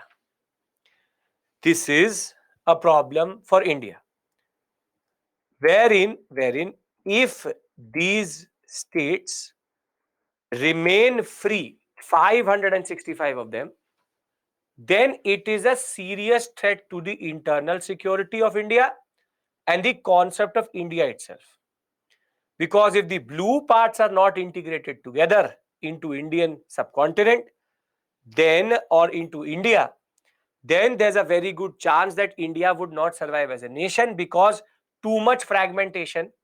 As it is in this sector we are burning, and in this sector we are already burning, and this was the biggest crisis which India could face as soon as it was born.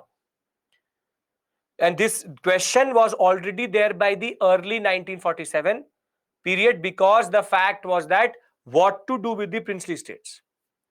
So before I go into Sardar Patel's very important contribution, what is paramountcy? Annexation under subsidiary lines doctrine of lapse, 1857 rude shock, crown rule is going to now become the concept of sovereignty. Princely states covered one third of the land area in India, and 1 out of 4 Indians was under princely rule itself. It's a very sizable portion.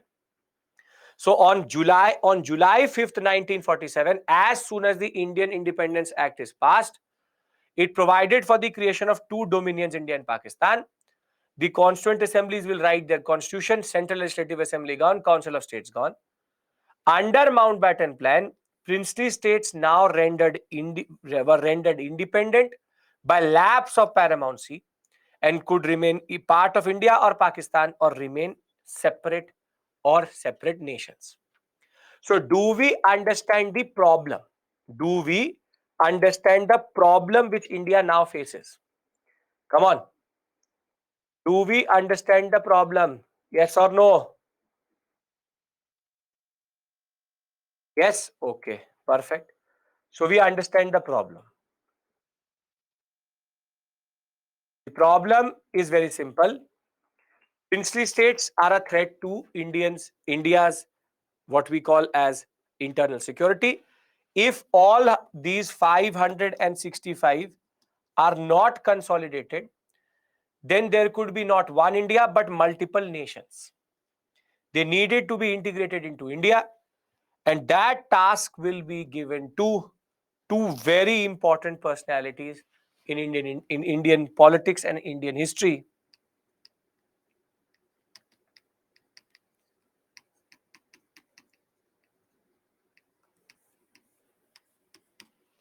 Sardar Vallabhbhai Patel, Deputy Prime Minister and First Home Minister of India, and also the Minister of State. This new department is created.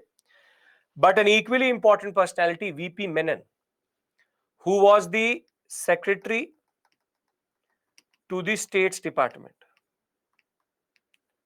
Basically, he is the IS officer.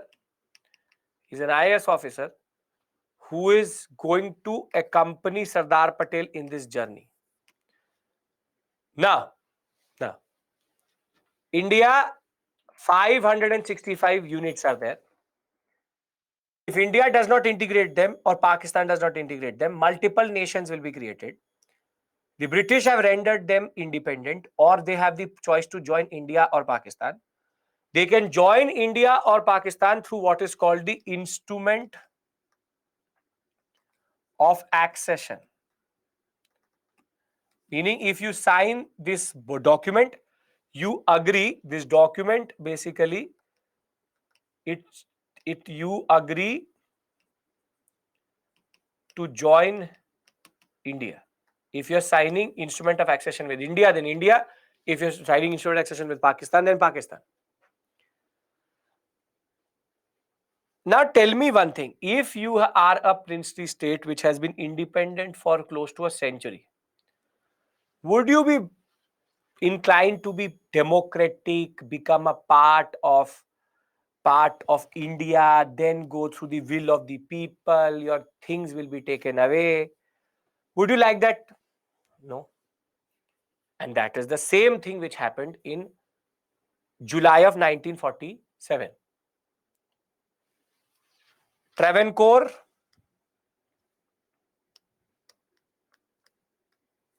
Bhopal were the first two to argue that we don't want to be part of India. Travancore wanted to be independent. Bhopal had lost his mind. It wanted to be part of Pakistan. Jodhpur, Junagadh, Kashmir, and Hyderabad are now going to be the case studies which we will understand to understand how things changed and what happened. But first we need to understand, except for these 1, 2, 3, 4, 5, and 6, more about them. Most of the states, most of the princely states were integrated. Now we need to understand how. Can we discuss how? Except for the 6. Except for the 6. Can we discuss how? Now, see, Sardar Vallabhbhai Patel has 3 basic considerations. These 565 either into Pakistan, either into India. Obviously, if you are in Pakistan sector, you would not be part of India. Sardar Patel has 3 basic considerations before he starts his journey into binding India and becoming the Iron Man of India. First consideration is that the people of princely states wanted to be part of India. It was very clear that these princely states would persist as monarchies. So therefore, democracy would be denied to these people. Second consideration he has is very simple. The fact that he had to be flexible. He had to be flexible because if he is not flexible, these princely states are like spoiled brats or spoiled children. If you are too lenient, they will dance on your head. And if you are very, very strict, they will destroy the house itself. And last but the most important consideration which Sardar Patel has in his mind is that India is already burning in 2 sectors. So there was no way India was going to compromise on its national security, and it was imperative by hook, crook, whatever it took to actually take these princely states and integrate them into India. Because if any princely state survives, it remains a threat to India if it is within India itself. So now Sardar Patel was very smart in this, very, very smart. He now devised a policy. He devised a policy. So there are 2 things he will do, and Mountbatten will also play a very important role. Can we discuss his strategy? You understand the considerations that democracy, flexibility, and the concept of what we call as national security. No, if Bharadwaj, they become independent, they become sovereign nations. They become proper nations. Okay. Now,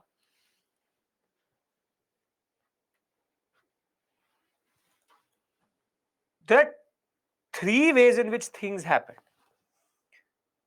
Now, for example, in Travancore, what happened is that the Diwan of Travancore, C.P. Ramaswamy Iyer, he was actually ruling in the name of the king.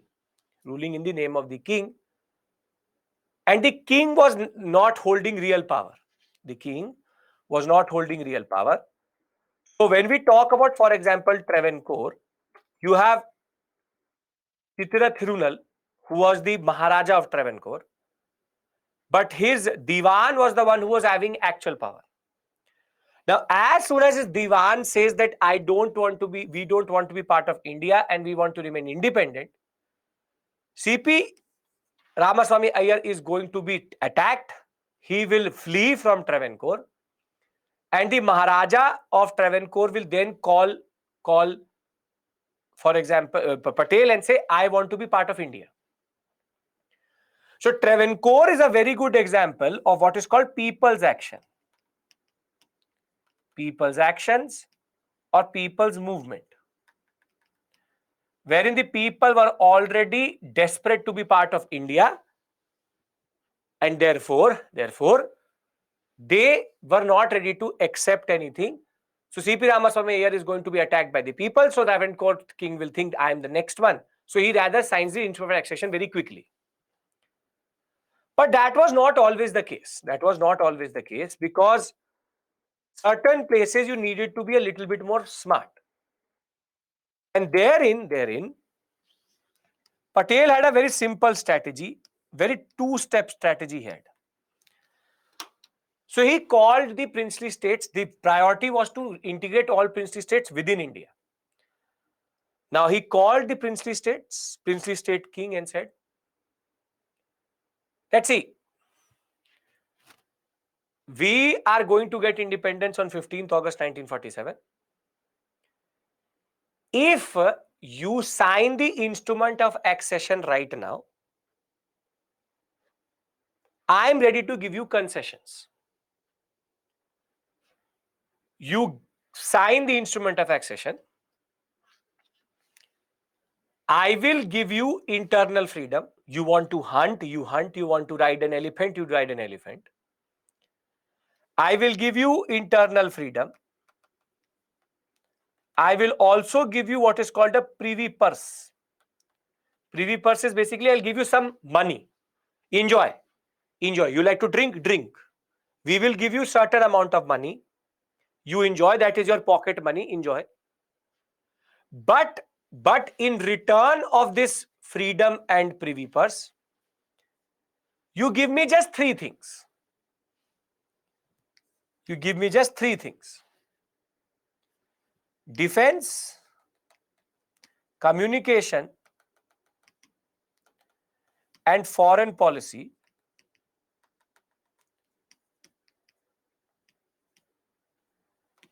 On these three areas, let the government of India decide. Other than that, you want to go to Europe, we will fund it also. We are happy to make you enjoy your life. Now, basically, what Sardar Patel has done is modified the concept of paramountcy. He is modified the concept of paramountcy. He is in a way offering the kings paramountcy only, but in a repackaged form, saying that your people will live under democracy. We are happy to maintain you via privy purse. We will give you internal freedom. Whatever you want to do, you do. But in defense, law and order, communication, and foreign policy, we as Government of India, the Prime Minister and the Deputy Prime Minister and the Home Minister are going to take decisions. But he said one thing. Wait. He said one thing, very important. Well, don't cut the phone. Listen to me. Here, internal freedom does not mean that he can do anything. Internal freedom to do what he wants to do as the king.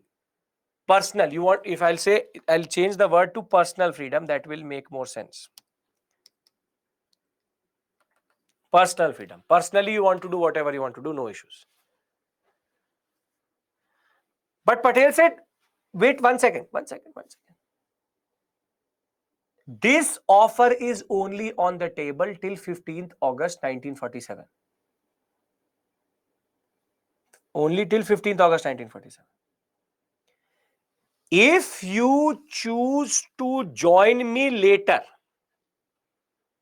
which is after independence, then the offer will end as soon as 15th August morning will come. And then he added one more important line. He said that the intelligence bureau is telling me, the IB is telling me, that the people of your princely state are angry with you, khafa hai, and my intelligence tells me that on 1947, on 15th August 1947, they will not tolerate you remaining independent, and most probably they'll come for your life. If you then come to me and say, please give me instrument of accession, then I will not give. So now he's giving a threat and an offer together. He's saying that I know that your area is very disturbed. People are angry. People want democracy. People's movement will start. Look at Travancore. Now, if you are going to come to me after your princely state is burning, then I don't give you any offers. Then no privy purse, no personal freedom, nothing. Then I fully take an area. If you take this offer before 15th August on your own will, then we will basically allow you to have certain freedoms. So Patel, in that sense, has done a master stroke because there's an implied threat also, and there is this concept of being firm but also flexible. He had now modified the British carrot and stick policy by not giving them carrot and stick, but rather giving them a carrot to say that the people's stick is coming. So, this was the first thing which Patel did. Under this plan, a lot of princely states did join. But the most important moment in this story is actually on 25th July 1947. Are we understanding Patel's strategy? We'll look at it through the PPT also. But are we understanding his strategy? Giving concessions till 15th August. After that, we will not give you concessions, and we will then take you full in that regard. Okay. But then Patel also goes to Mountbatten. Patel goes to Mountbatten and says that on 25th July 1947, you have a speech in what is called the Chamber of Princes. In which called it the Chamber of Princes. In the Chamber of Princes, actually the Viceroy used to meet the princes as a way of knowing how they are, everything is perfect or not. So Patel said to Mountbatten, see, he said that I don't know what is your intention. I don't care what is your intention. But I have one very simple request to you. When you meet these princes on 25th July, tell them one thing. And you know that communal violence is going to come through. Jinha is already talking about a lot of things. Just remember one thing, to tell them that they don't have three options, but they have two options. Tell them that remaining independent within India or Pakistan was not a good idea, but rather joining India and Pakistan is the best solution for them. Best solution for them. And it was Patel's convincing power that Mountbatten understood that. Considered one of the most important acts which Mountbatten did before he left India, on 25th July, he told the princes the same thing. That remaining independent is not a good option. Think of it not as a threefold option, but a twofold option. And because of this, most of the princely states, 559 of them in that regard, got integrated into India or Pakistan. And what remained were thereafter these six. Travancore joined through People's Movement. Now I need to discuss with you these six, if it makes sense to you what I'm trying to say. Then I'll just read it out from the PPT for this section, and then we can move on to discussing these case studies. Yes? Okay, very good. So, this is the three options which are available. Everybody, are you able to make sense of this? What I will do is that I'll read it out and then I'll again ask you, because everything is written down in the PPT also. Because as I told you, PPT is enough for this. Now, you know that 565 princely states are there. The decision was left to not to the people but the princely rulers, and this was a serious concern for the existence of India as a nation. So therefore, Travancore announced that it wanted to be independent. Then Nizam of Hyderabad said the same thing. Even the Nawab of Bhopal said something totally different, only I'll tell you that. The prospect of democracy was bleak. India had been fighting for democracy for 200 years, but one thing was clear, that these governments would be run in non-democratic manner. So therefore, we saw that in Travancore, people's action is going to be very, very significant. Further, in Bhopal, again, people's action was very important. Here, Hamidullah Khan, who is the princely state king, 99% of the population was Hindu. 99% of the population was Hindu. Hamidullah Khan said, I want to be part of Pakistan. Now imagine Bhopal today as part of Pakistan. This small Bhopal in between India as part of Pakistan. So very simply, Hamidullah Khan had lost his mind. So when he announced that he wanted to be part of Pakistan, again people will revolt. And with pressure from Patel and the population, he will sign the instrument of accession. So you can see there's a pattern which is emerging, wherein people's action and movement had become very, very important. But Patel had much, much more bigger issues to solve than just Bhopal. So as the first Deputy Prime Minister and Home Minister, he had the historic role of negotiating with these princely states itself. And on 27th June 1947, a new department was created, which is called the States Department, for which he will take additional charge, and VP Menon will become his secretary. Now, there were three considerations which Patel had. First, people of these princely states wanted to join the Indian Union very clearly. Second, the government was prepared to be flexible and give a certain amount of autonomy. The idea was that they had to be flexible if they cannot be too firm. Third is that in the context of partition, territory demarcation, integration, and what we call as destruction, territorial boundary and national security was of supreme importance. So India's national security should not have been threatened. So what did Patel do? Patel's first step was to appeal to the princes whose territories fell inside India to accede to the Indian Union in three subjects which affected common interest of the country: foreign relations, defense, and communications. He also gave them a implied threat that he would not be able to restrain the impatient people post August 15th, 1947. States were issued an appeal with an implied threat of anarchy and chaos. Thereafter, he also did a very important step, which is to convince Mountbatten to bat for India. On 25th July, Mountbatten met the princes in the Chambers of Princes for the final time.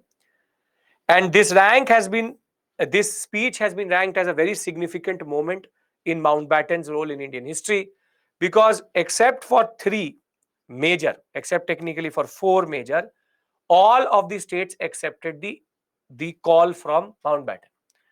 Now, what were these four? The bigger stories are in Junagadh, Hyderabad, and in Kashmir. I want to discuss with you first Jodhpur, because Jodhpur, very interesting case. Can I discuss Jodhpur with you first? Is everybody's understanding totally clear? Chamber of Princes is a body in which the Viceroy meets the princely states. If only instrument of accession was signed, then princely states will not, they accept the Indian constitution except for certain personal freedoms which are given. Okay. When there is no money, how are they offering privy purse? When you don't have money, you don't still want to, technically, why would you go and say to the princely state that I don't have money? When we have to give the money, we'll give the money. That is not the right way. Now Jodhpur is an important princely state, because if Jodhpur becomes a part of Pakistan, the national boundary of India, there was no way the princely state would sign both. You can't, it's not that you sign both. Now Jodhpur basically is on the border. So if Jodhpur becomes a part of Pakistan, then the national boundary moves inward. Now Jodhpur was ruled by a ruler who was pro-India for a very long time, but he died just 1 year before independence. And his son was basically a fool. And I'm not giving you names because as it is, you will not remember it for the examination. Too many names to remember. His son basically was a fool because he got seduced by Jinnah. Jinnah was ready to give anything and everything to undercut India. So he said that I'll give you 3 crore rupees, I'll give you 7 seats in the Pakistan parliament, I will give you this and we will give that. He was not going to give anything, but that ruler basically got in that regard, in a way, influenced by Jinnah.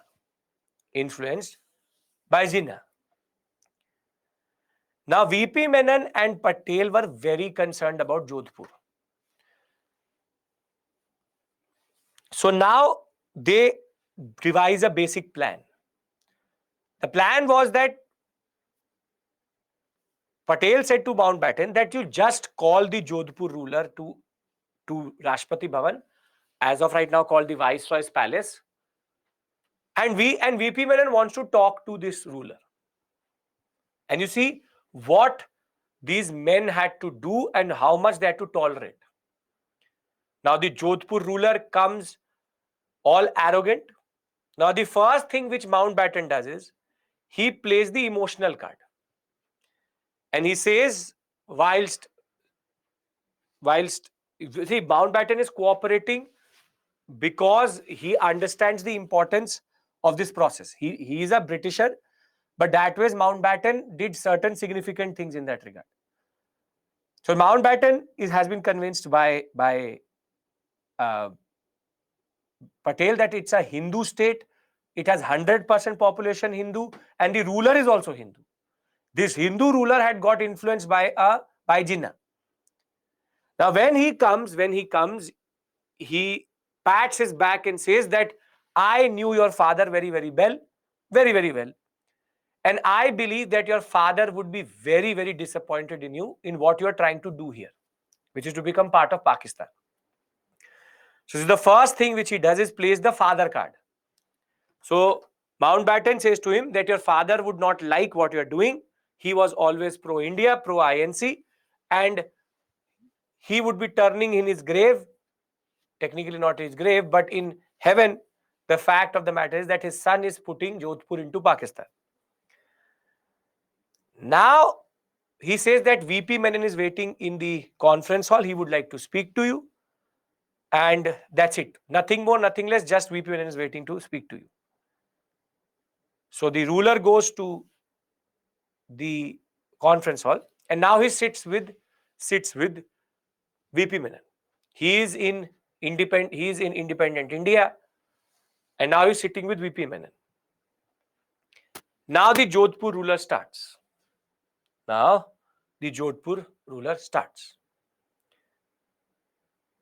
Pulkit, he's bluffing.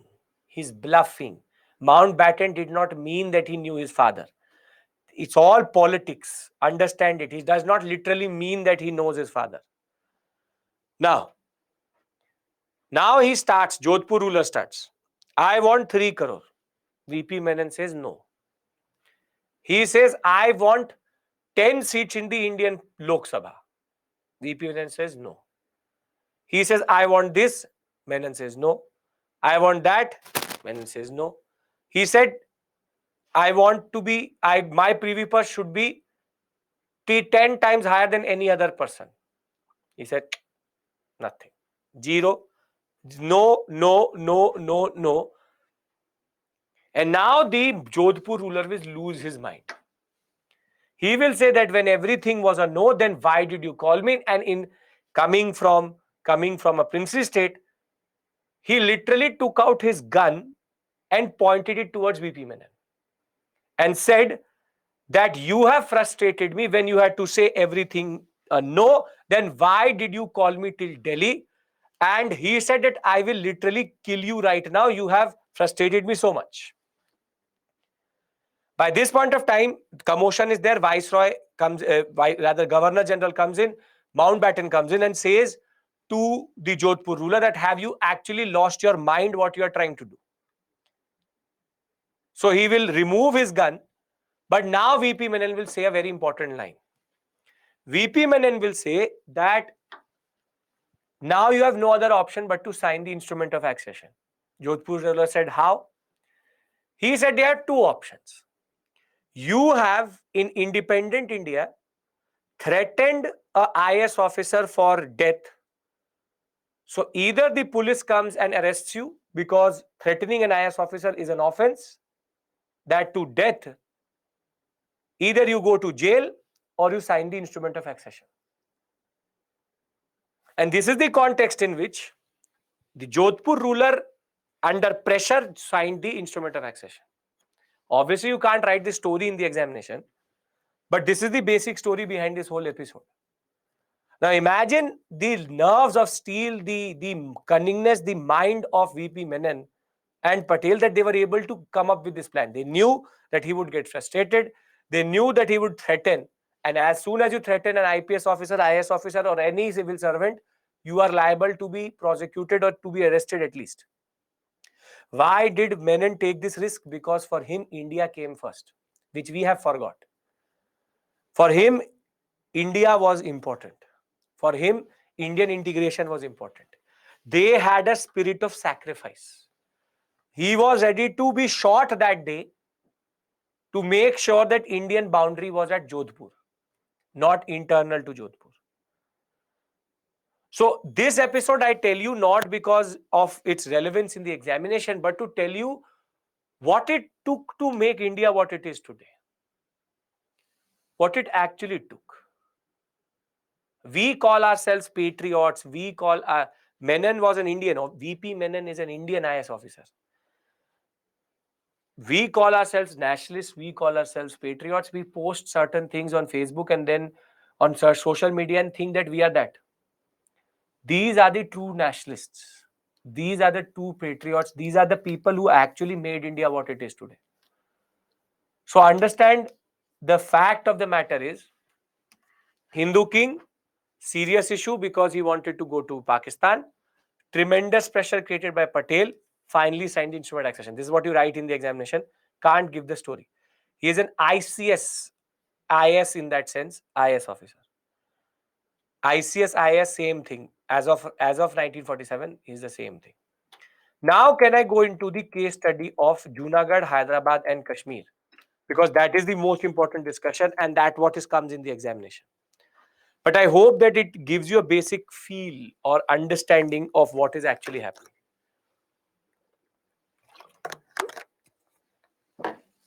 Okay,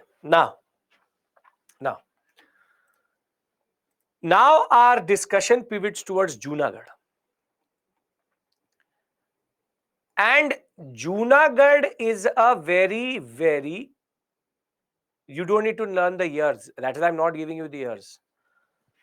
Junagadh is a very, very strategically located place. Very, very strategically located place. Wherein, if I'll show it to you on a map, Junagadh is here.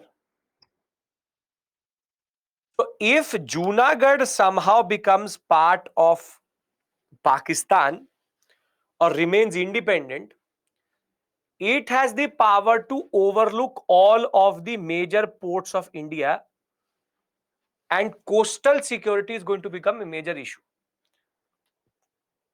And therefore, Junagadh's accession was important. Junagadh accession was important. Now, in Junagadh, what happens basically is that the ruler, his name is Mahabat Khan. His name is Mahabat Khan. It's more or less a state in which there is overwhelming Hindu majority, but the ruler was a Muslim ruler. Now, very simply, Mahabat Khan will declare that I want to be part of Pakistan. Mahabat Khan will declare that I want to be a part of Pakistan, and it's a Hindu majority state. A very major issue vis-a-vis no direct contact between Junagadh and Pakistan by land, but it can become a coastal threat to India. So as soon as Mahabat Khan says that I want to be part of Pakistan, here again a people's movement is going to start. And the people's movement was so fierce that Mahabat Khan actually had to flee to Pakistan. The Arze Hukumat was created,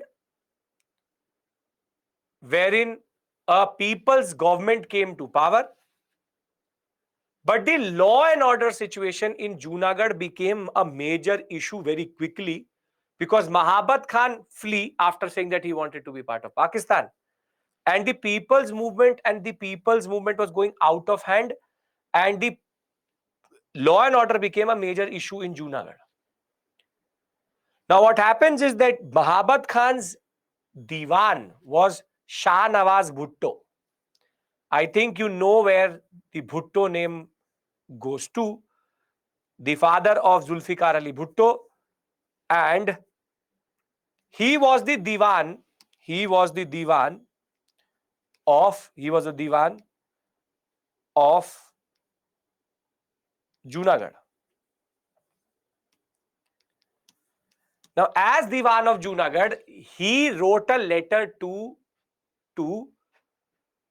Patel saying that not the father of Bilawal Bhutto, no, the great grandfather of Bilawal Bhutto, Diwan of Junagadh, and Shah Nawaz Bhutto is going to write a letter to Patel that Indian government needs to intervene.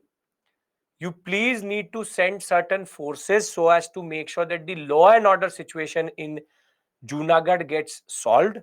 And once the law and order situation is okay, I am ready to hold a plebiscite in which people can vote if they want to be part of Pakistan, India, or remain independent.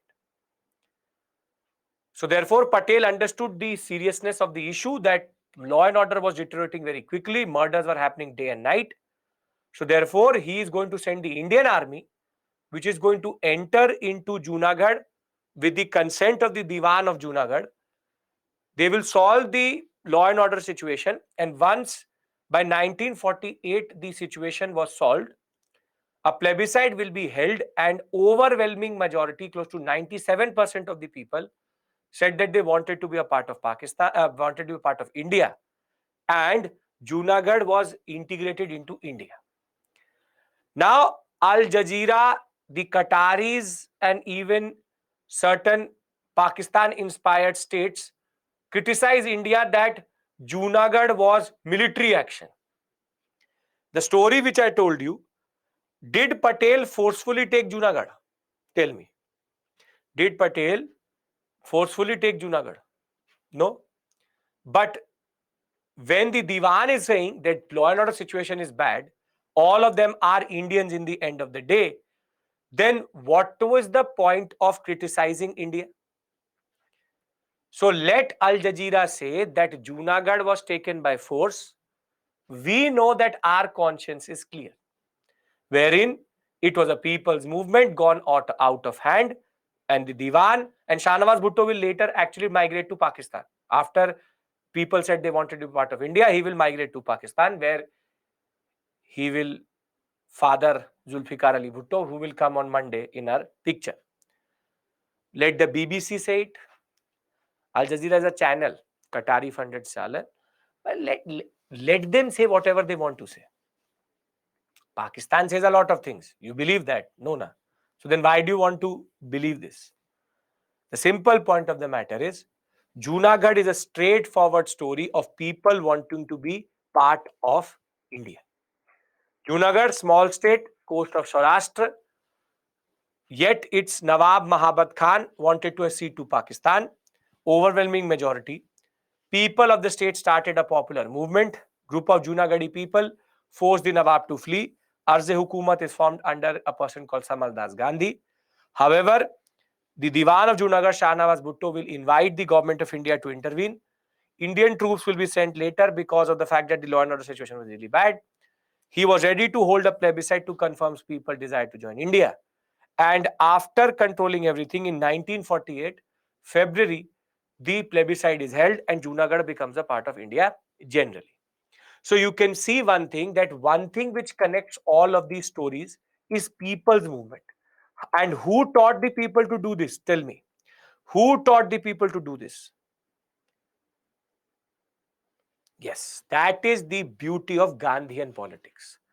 That Gandhi had taught everybody that when something is not favorable, you fight for your right.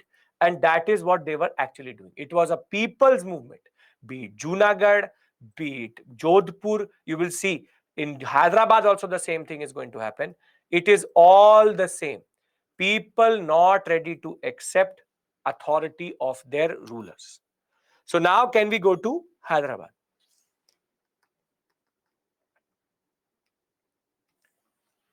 Can we go to Hyderabad? Okay, very good. Now, Hyderabad is a little bit complicated. Very complicated because of the approach of the ruler. Again, Hyderabad, sizable population is not even Hindu, not Muslim. Both are equally represented. The ruler is called the Nizam. But the Nizam was very bad. In the sense, very autocratic ruler. He had something called the AMIM, in the sense that he had created his Muslimin, a body which used to act like a party which elected the Nizam. So he created this drama that I am elected by the people. I am elected by the people, but that is not true. Now, he will be much smarter than Junagadh ruler. He will first sign which is called a standstill agreement. He will first sign what is called the standstill agreement. In the standstill agreement with India, he says that I want time to think. So we go for a standstill, which is neither do we go forward, neither do we go backwards. I want time to think, but Hyderabad, very simply, the ruler was contemplating either becoming independent or becoming part of Pakistan. It was never a part of India. That was never on the table. So when the people saw that Hyderabad had signed the standstill agreement, the people lost their mind. And as it is, the peasants, the people, the women, the general public of Hyderabad hated the Nizam. So here again a people's movement is going to rise. The Congress Party of Hyderabad, the Communist Party of Hyderabad, they will become extremely active. There will be a proper people's movement. Peasants will rebel. Proper movement is going to happen, like a national movement. However, unlike Mahabat Khan, here the Nizam, that bastard, is going to actually respond. And he will respond via his Razakars. Via his Razakars. Remember, Hyderabad was under subsidiary alliance, was always independent, was never able to default on subsidiary alliance, and after paramountcy was one of the biggest princely states also. So when the people's movement is going to start, now the Razakars, his own paramilitary force, this is the para Think of it like his own small army, paramilitary force, or the Nizam's army. The Nizam's army, very simply, is now going to start to loot, kill. Communal violence is going to happen. They will rape women. There will be proper brutality which the Razakars are going to now push on the people, just because they wanted to be a part of India, just because they wanted to be a part of democracy. The Razakars will create an image of fear, and literal killings and murders will start to happen in Hyderabad.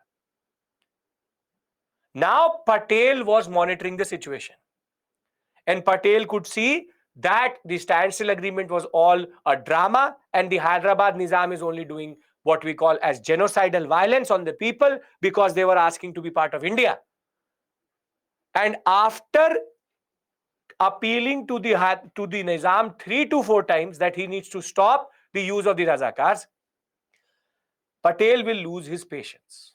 And in one of the most significant acts he will do, he will authorize what is called Operation. What is the name of that operation?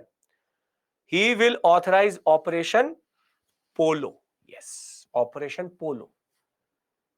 In this, the Indian army is going to enter into Hyderabad. It will fight with the Razakars. The Razakars will be defeated. The people will be protected. And the Hyderabadi Nizam is going to be arrested. He will be arrested, and in the jail he will be made to sign the instrument of accession. And Patel will say that I had never ever thought that you will go down to this level to use your own military on your own people. And Hyderabad therefore will join India via military action. Here again people will criticize that India used army. Is that criticism justified? Is that perspective not biased? If we are protecting our own people, if people are trying to be part of India, and if there is genocidal violence which is happening on the people by Razakars, then isn't our action justified? Isn't our stance justified? This is the basic point. So never ever listen to the criticism which is actually coming from certain actors. You call it police action, you want it military action, does not matter. The simple point of the matter was it was a joint action of the police and the military. The story of Hyderabad tells us that only one thing: Patel knew what he needed to do. Hyderabad shows us that the Nizam was not ever inclined to give people democracy. And we had fought 200 years for democracy. One more criticism we can deal with, but protecting Indians was more important. And right now, Hyderabad was basically parts of Karnataka, even parts of Andhra Pradesh, Maharashtra, Kerala, and even parts of Tamil Nadu. It's that big. So, very simply, I'll show you Hyderabad before I go to Kashmir. This is Hyderabad. This is Hyderabad. Such a big state. Now, let's read this out.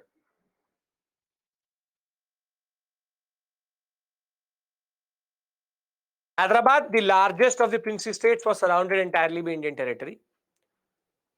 Rule of Nizam, unjust and tyrannical. He has his Majlis-e-Ittihad ul-Muslimin, MIM, which used to do this drama that it represented the Muslim interest, and he is elected as the savior of that. The MIN advocated a Muslim dominion rather than integration into India. And the Nizam Mir Usman Ali, who will be arrested later, wanted an independent status or be part of Pakistan. He entered into what is called a standstill agreement with India in November of 1947. And the point of the matter was he wanted to negotiate with the Indian government. Meanwhile, the people became impatient and the people's movement in Hyderabad started against the Nizam's rule generally. The peasantry in Telangana region in particular was the victim of Nizam's oppression. Women had seen also the worst of his oppression. They will come out in multiple waves and in a lot of numbers in the Hyderabad city itself. The communists and the Hyderabad Congress were part of this movement and were forefront in that regard. The Nizam responded by unleashing a paramilitary force of his own called the Razakars. Atrocities of communal nature will also be done. Razakars had no bounds and no limits. They murdered, maimed, raped, looted, and targeted even the non-Muslim population. The central government had to then order the army under Operation Polo to tackle the situation. And in September of 1948, the Indian army moved to control the Nizam's forces. And after a few days of intermittent fighting, the Nizam surrendered, and this led to the accession of accession of Hyderabad into India. Done? Can we discuss Kashmir now? Pulkit, that there has no relationship with AIMIM, nothing like that. Okay.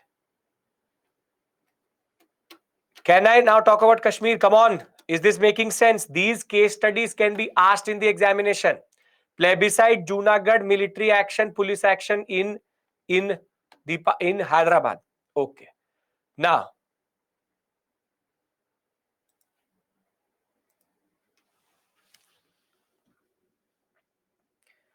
Kashmir.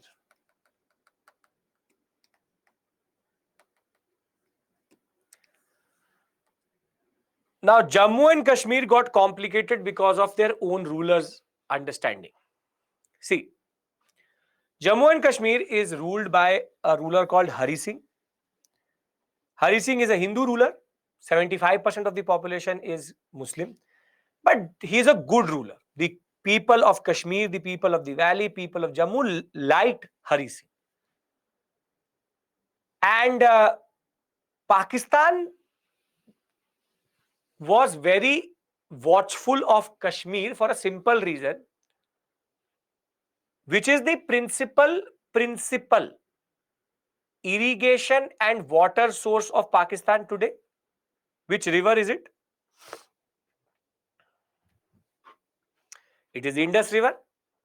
And the Indus River originates in the parts of Tibetan Plateau and then flows through Jammu and Kashmir, through its tributaries, and then enters into Pakistan. Yes? So basically, if Jammu and Kashmir is controlled by India, and in a way, if Jammu and Kashmir is controlled by Pakistan, then they can control their principal source of water. Being an upper riparian, what we call as state, India in that sense had an upper hand and still has an upper hand over the Indus River. As it is, Jinnah, not even Jinnah, the Pakistani government was becoming more and more frustrated how Junagadh was going to go out of their hand, how Hyderabad was going to go out of their hand, generally how Bhopal turned towards India. It was the Pakistani frustration which was going to come out in Jammu and Kashmir. Now, Hari Singh says that he does not believe that his Muslim population will get justice in Pakistan. So he said he did not want to be part of Pakistan. And then he also said that he did not want to be part of India. So he wanted to remain independent. But whilst India was ready to honor that, Pakistan was in no position to accept that. So what is going to happen is that just 2 to 3 months before the independence itself, Pakistan, the government, the Pakistani leadership will hatch a basic idea.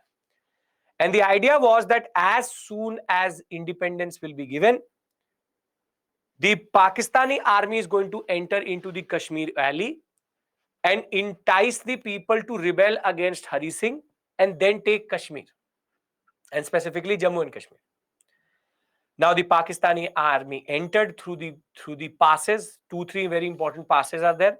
Haji Pir Pass, we'll discuss it again on Monday. Haji Pir Pass and the Gomal Khyber Pass, very important. Now they will enter into the valley and they will go to the people and say, Hari Singh is bad, rebel against him. People will say, who are you? We like Hari Singh, we don't want to rebel. So when it became very clear that the people will not rebel against Hari Singh, what happens is that now Pakistani army starts to literally fight and now takes everything in their hands. So basically, Jammu and Kashmir was attacked by Pakistan, and as their plan B, they will now start to move towards Srinagar to capture power from Hari Singh. Now, Hari Singh is going to call Patel.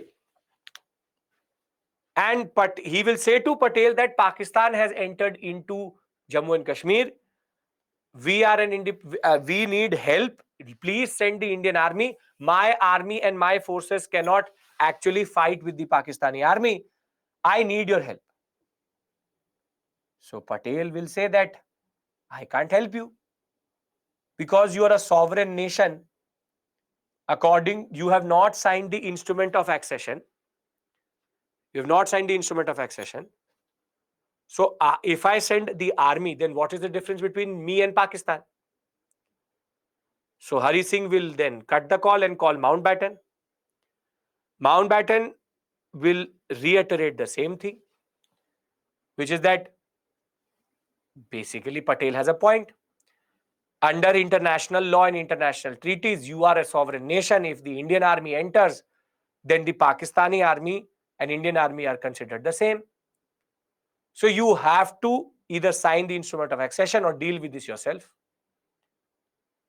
And it is in this context, under pressure, or what we call as under occupation by Pakistani forces, that Hari Singh is going to legitimately sign the instrument of accession, making Jammu and Kashmir a part of India through international law.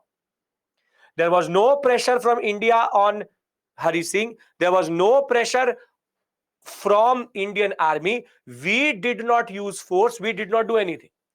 He legitimately came and signed the instrument of accession. As soon as he will sign the instrument of accession, VP Menon will thereafter order 100 planes to take Indian armed forces into Kashmir and Jammu and Kashmir. However, unfortunately, whilst we'll be able to push most of the forces out of the Jammu sector, because of it had already become October of 1947, and imagine, India is burning on the Punjab sector, India is burning on the Bengal sector. We don't have money, we don't have resources, we have institutions which are more or less useless. More than that, we have a humanitarian crisis, we have princely state reintegration, and now India is fighting its first war also within the first 5 months of its existence. So the Indo-Pak War of 1947 is going to happen, where India will fight Pakistan in Jammu and Kashmir and push back the Pakistanis. However, unfortunately, because of the weather situation and the temperature falling in the valley very, very low, we were not able to push the Pakistani army out of Gilgit and Baltistan sector. So India has 2 years, right? India has 2 years. If you look at the basic map of India, this is the Gilgit and Baltistan sector. This Gilgit and Baltistan sector, we are not able to push them out. And in a move which later Nehru will also considered foolish, because he had too much faith in the United Nations, rather we had to go for a ceasefire because Indian army could not fight, Pakistani army could not fight. We were not in a position to push them off. Nehru will take this issue to the UN, United Nations. He did not realize one thing, that the United Nations was biased. America was pro-Pakistan because we had chosen to be what we call as non-alignment movement. Thereafter, we also did not anticipate that UK, all European countries were going to be pro-Pakistan. And now what is going to happen? This was innocence of Nehru in that regard. What is going to happen is that we will go to UN. UN will now say ceasefire, and the ceasefire will therefore create what is called the LOC, the line of control. A treaty based on a treaty, basically it's an internationally recognized line, the line of control, which basically is the exact line after which Pakistan has illegally occupied Kashmir. And this issue will get stuck. And in 1951, a UN resolution will be passed. Understand one thing, Jammu and Kashmir is a part of India, legitimately a part of India. The part where Pakistan is sitting is part of India, but it is basically illegally occupied. We were not able to push them off in 1947 because of the basic weather conditions. And the UN then did a drama for 3 years, in turn making this issue perpetual. But in 1951, there was a resolution which was passed, which basically is sometimes used by people to criticize India again. The resolution said, and please pay attention to what I'm going to say. The resolution said that let the people of Jammu and Kashmir decide what they want. What they want to be part of India or Pakistan. And the resolution very straightforward said, Pakistan should withdraw its army from the Gilgit and Baltistan sector, and thereafter India, UN will hold a plebiscite with the coordination of India. The plebiscite will decide if the people of Pakistan, of Jammu and Kashmir want to be part of India or Pakistan. Now, people criticize India saying that the people of India fear that Jammu and Kashmir plebiscite will not be in their favor. But did you listen to the whole resolution? It said Pakistan will withdraw its army out of Gilgit and Baltistan, and then the plebiscite will happen. Has Pakistan withdrawn from Gilgit and Baltistan? Tell me first. No, then why should we take the plebiscite? Why? Pakistan should withdraw first. Pakistan should withdraw first. We don't fear the mandate of the people. We don't fear the mandate of the people that they will say that they want to be part of Pakistan, India. Does not matter. The resolution says leave Pakistan, the Gilgit Baltistan sector. It is literally, understand this point, literally Indian territory. Jammu and Kashmir has been, will be, and will always be part of India. Pakistan literally is illegally occupying it. And we are not fools that we will honor part of the discussion and not the other part of the discussion. But what this has done is that this has created a mess. Because Pakistan has nothing else to do. They will keep this issue alive because their people will now start to think that what is happening in their own country. So what what we call as government does is, if people are not distracted by the concept of Kashmir propaganda, then they will start to see that their own house is burning. So basically, Pakistan is right now in that position in which they are looking towards West, and in their own house, it is literally burning. So they distract the people by this issue. Because Kashmir is not an issue. It is our own territory. We can do whatever we want to do. It is part of the Indian map. They have this own drama which they do. If they are not going to create this whole buzz around these things, then the people of Pakistan will ask questions. And the Pakistani government does not have anything. So the basic point of the matter is Pakistan, what is called as internationalized the issue of Kashmir. But it has gained nothing, zero out of it. We as a nation went forward and concentrated on things which really mattered. And look at India and look at Pakistan. So anywhere, everywhere, wherever is you ask us, is what is India's stance on on Kashmir? It is a part of India. It will remain a part of India, and Pakistan is illegally occupying it. Make sense? Agreed?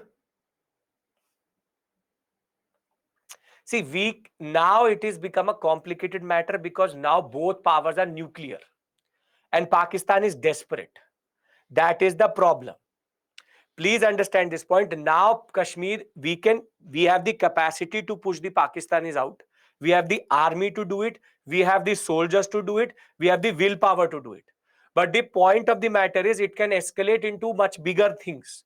So, a lot I still remember one student very simply emailed me 1 year back. Why can't we nuke Pakistan itself? That is not the solution.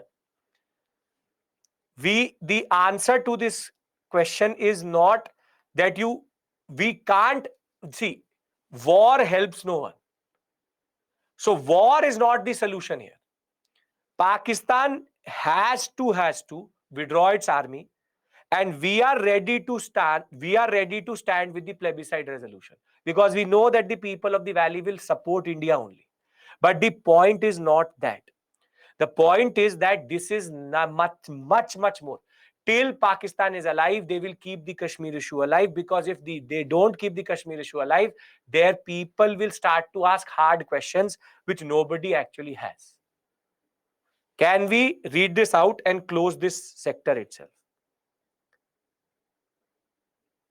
Okay? Very good. Perfect. So, Hindu ruler Hari Singh, 75% population was Muslim, decided to accede neither to India or Pakistan. Pakistan tries to short circuit this process. On 22nd October, Pakistani army crosses over with Pathani tribesmen. On 24th October, Hari Singh demanded military assistance from India. Mountbatten pointed out that under international law, India cannot send its troops. Only after signing of the instrument of accession that is possible. VP Menon will then go to Kashmir, and on 26th October, Maharaja will sign the instrument of accession. On 27th October, 100 planes will airlift men and women to Srinagar. Pakistan army will leave the main sector, Jammu sector, but will be left or will not be able, we will not be able to push them back out of Gilgit and Baltistan region. Sheikh Abdullah will become the new prime minister of the what we call as the interim government of Jammu and Kashmir. India will decide to take this issue to the UN.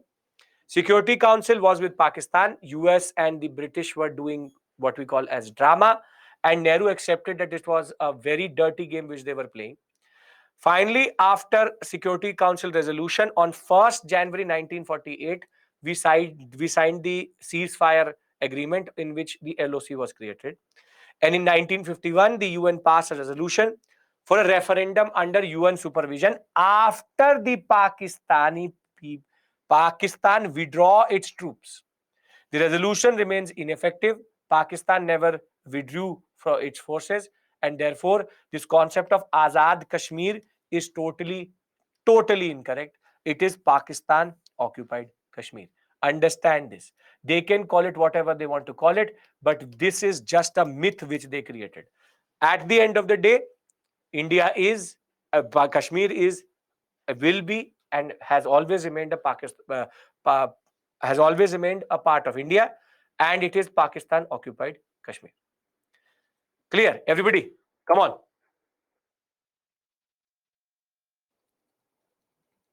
See, UN is not the solution. UN is useless. Clear?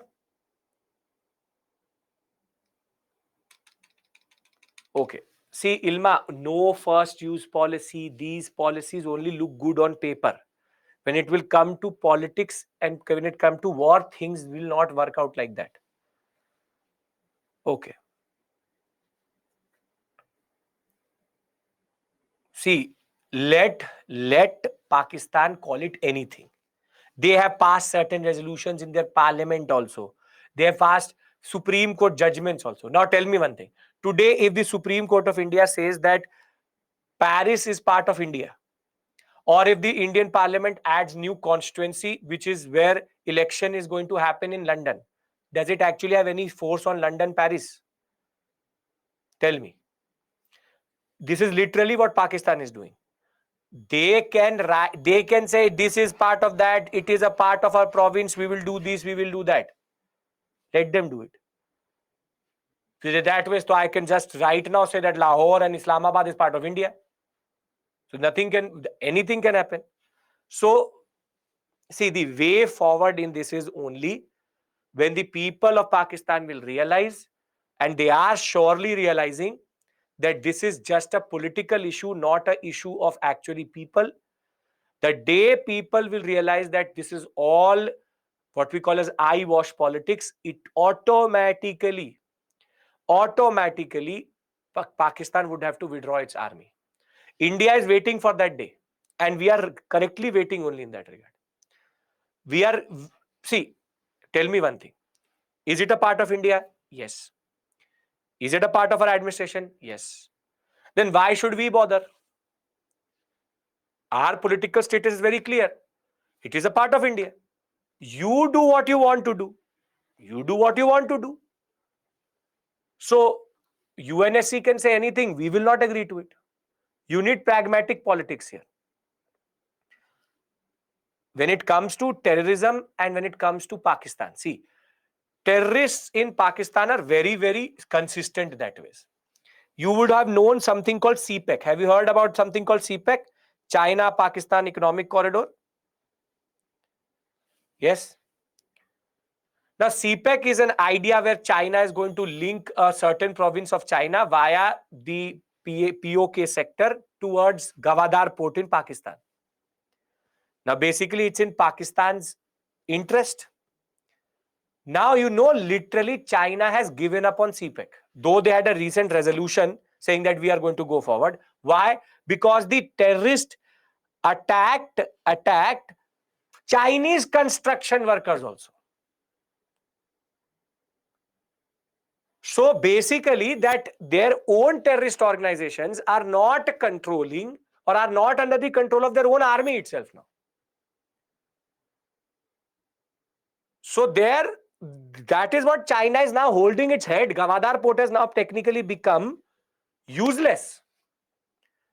Because China is saying, if your funded terrorist organizations will attack our construction workers, then what is the point of that whole CPEC itself? China has given up on CPEC. So the simple point of the matter is they are very consistent. We will attack anybody who is there. Backfired. See, all is geopolitics. You tell me one thing. I'll be very honest with you.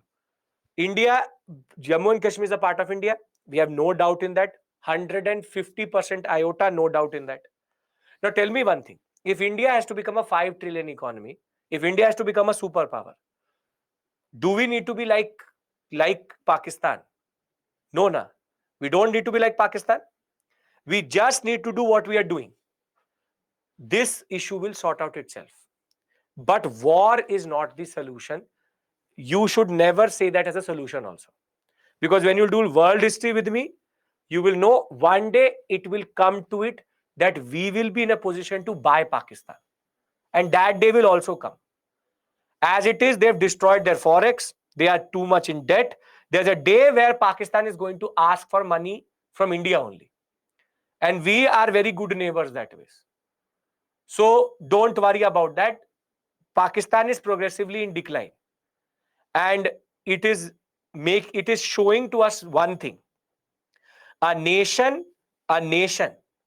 which is based on religious principles and is based on hate and has only one issue will never survive. So let's wait for that day. Till that point, let's concentrate on making India the superpower it should be. That is your task. Agreed? Everyone? Okay. So your stance is very, very clear. Done. So our goal is to make India great. Not these issues will automatically sort out itself. As a UPSC aspirant, That is our wish, and we want to make India great. That is the basic point. Okay. Now, see, nuclear politics makes it difficult. Kashmir, see, Pakistan is a finicky power. As it is, they have nothing to lose. We have a lot to lose. They have nothing to lose. As it is, they are going down the drain. So we are the more cautious power here because we have a booming economy, a very vibrant democracy, and a very beautiful country. They have nothing for that. So we have to actually take care. They have always been problematic. Okay. Now, before we end the class, we forgot about two areas. And nobody asked me this. What about Goa and what about Pondicherry? What about Goa and Pondicherry? If you remember, there were not one but three colonial powers in India: the British, the French in Pondicherry, and the Portuguese in Goa. Now, in Goa and in Pondicherry, India showed a lot of smartness. Can I tell you the story of Goa and Pondicherry? Very small stories, not very big in that regard. Very good. Sikkim will discuss when we'll talk about integration of when we'll talk about linguistic reorganization, which is tomorrow. Now, very simply, Goa was one territory which was under the Portuguese. When India approached the Portuguese saying that Goa is Indian territory, give it to us, Portuguese said that we were holding Goa since 1510. Then the British were also not there, and we don't want to give up. We don't want to give up Goa. As it is, the people of Goa at this point of time were a little bit pro-Portuguese because they thought that they were going to get the citizenship of EU, that they would get European citizenship. But they did not know that the Portuguese were going to do second-hand discrimination with them.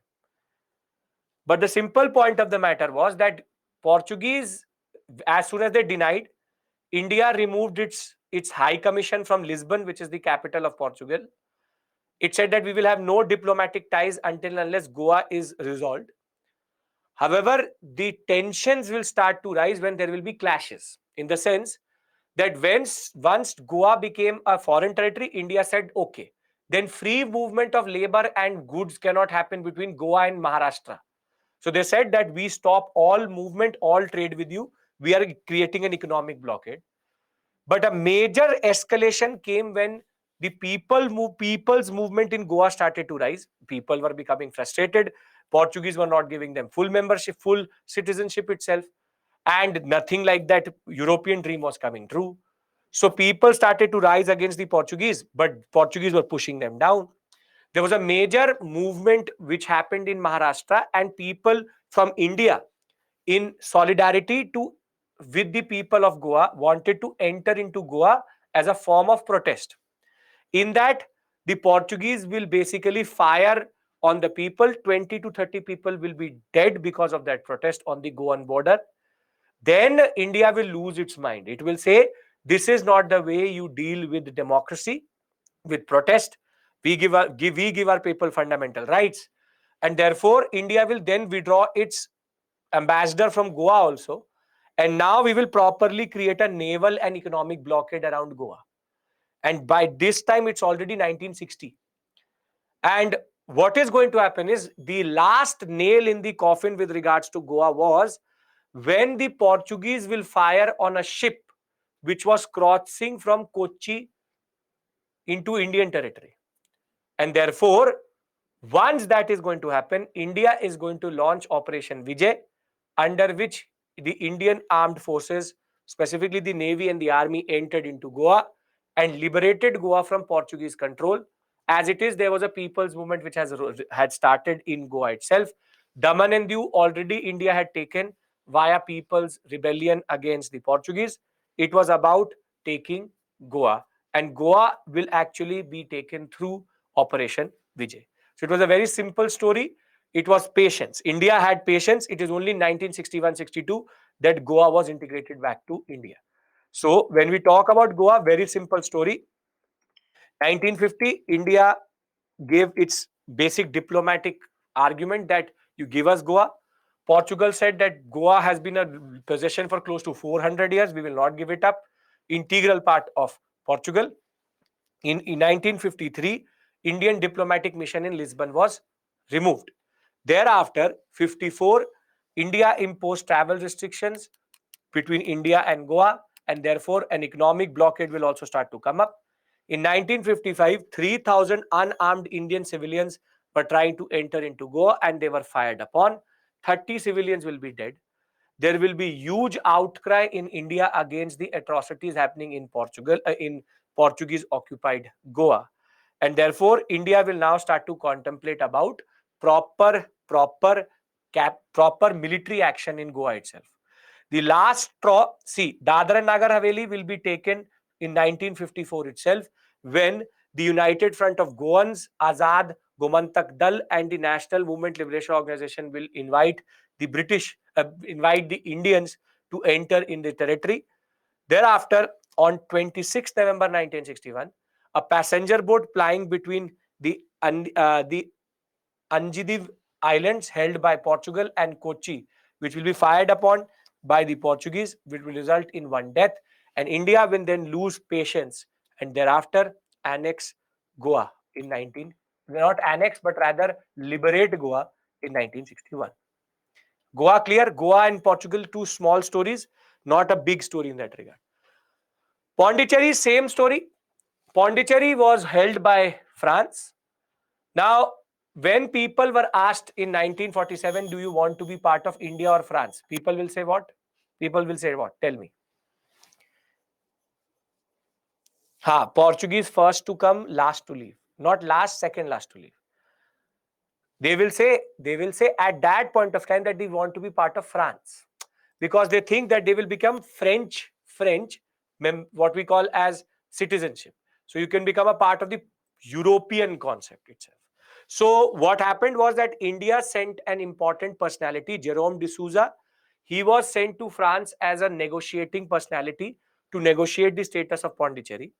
However, when France was asked this question, France said that, okay, hold a referendum. But Patel and Nehru knew that at this point of time, people could say that they want to be part of France. So Patel said, let it be, let them be part of France. One day or the other, they will realize that France is going to again discriminate against them, and they will then automatically come to India. So when Jerome D'Souza went from the Constituent Assembly to negotiate with the French said that let's hold a referendum.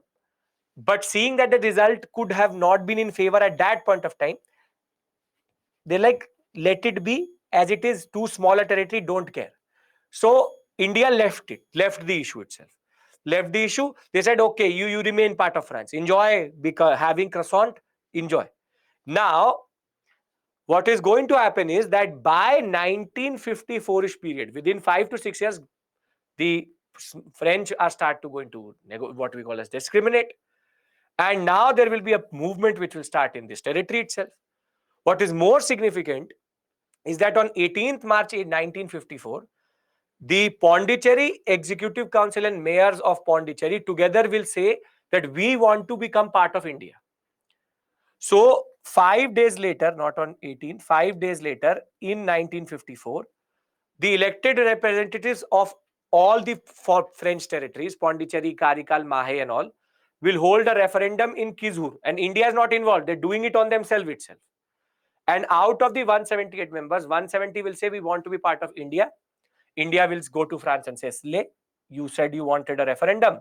Now the referendum says that they want to be part of India. And we will say that, then give us India, give us Goa, give us Pondicherry back. And thereafter, in 1956, the agreement will be signed.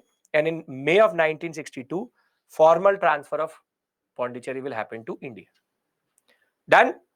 Small stories, very easy stories. Both waiting games. Don't have to complicate it, and we didn't complicate it itself. Done. With this, we finish today's class. I hope everything made sense to you. Generally, you are able to understand what I've taught you vis-a-vis the different perspectives I've given you, so that you have to keep a little bit of balanced perspective. That is my major concern here, because these are very emotional issues. People become emotional. So I'm trying to give you a balanced perspective, which you can take in the examination, become IS officer, and then hold your own thoughts itself. So if you don't have a question, thank you so much. I will see you tomorrow. Please remember, 9 o'clock tomorrow, 9 o'clock tomorrow, 9 o'clock tomorrow. And we will discuss language issue, a very important issue in India till today. Thank you. Take care and bye-bye.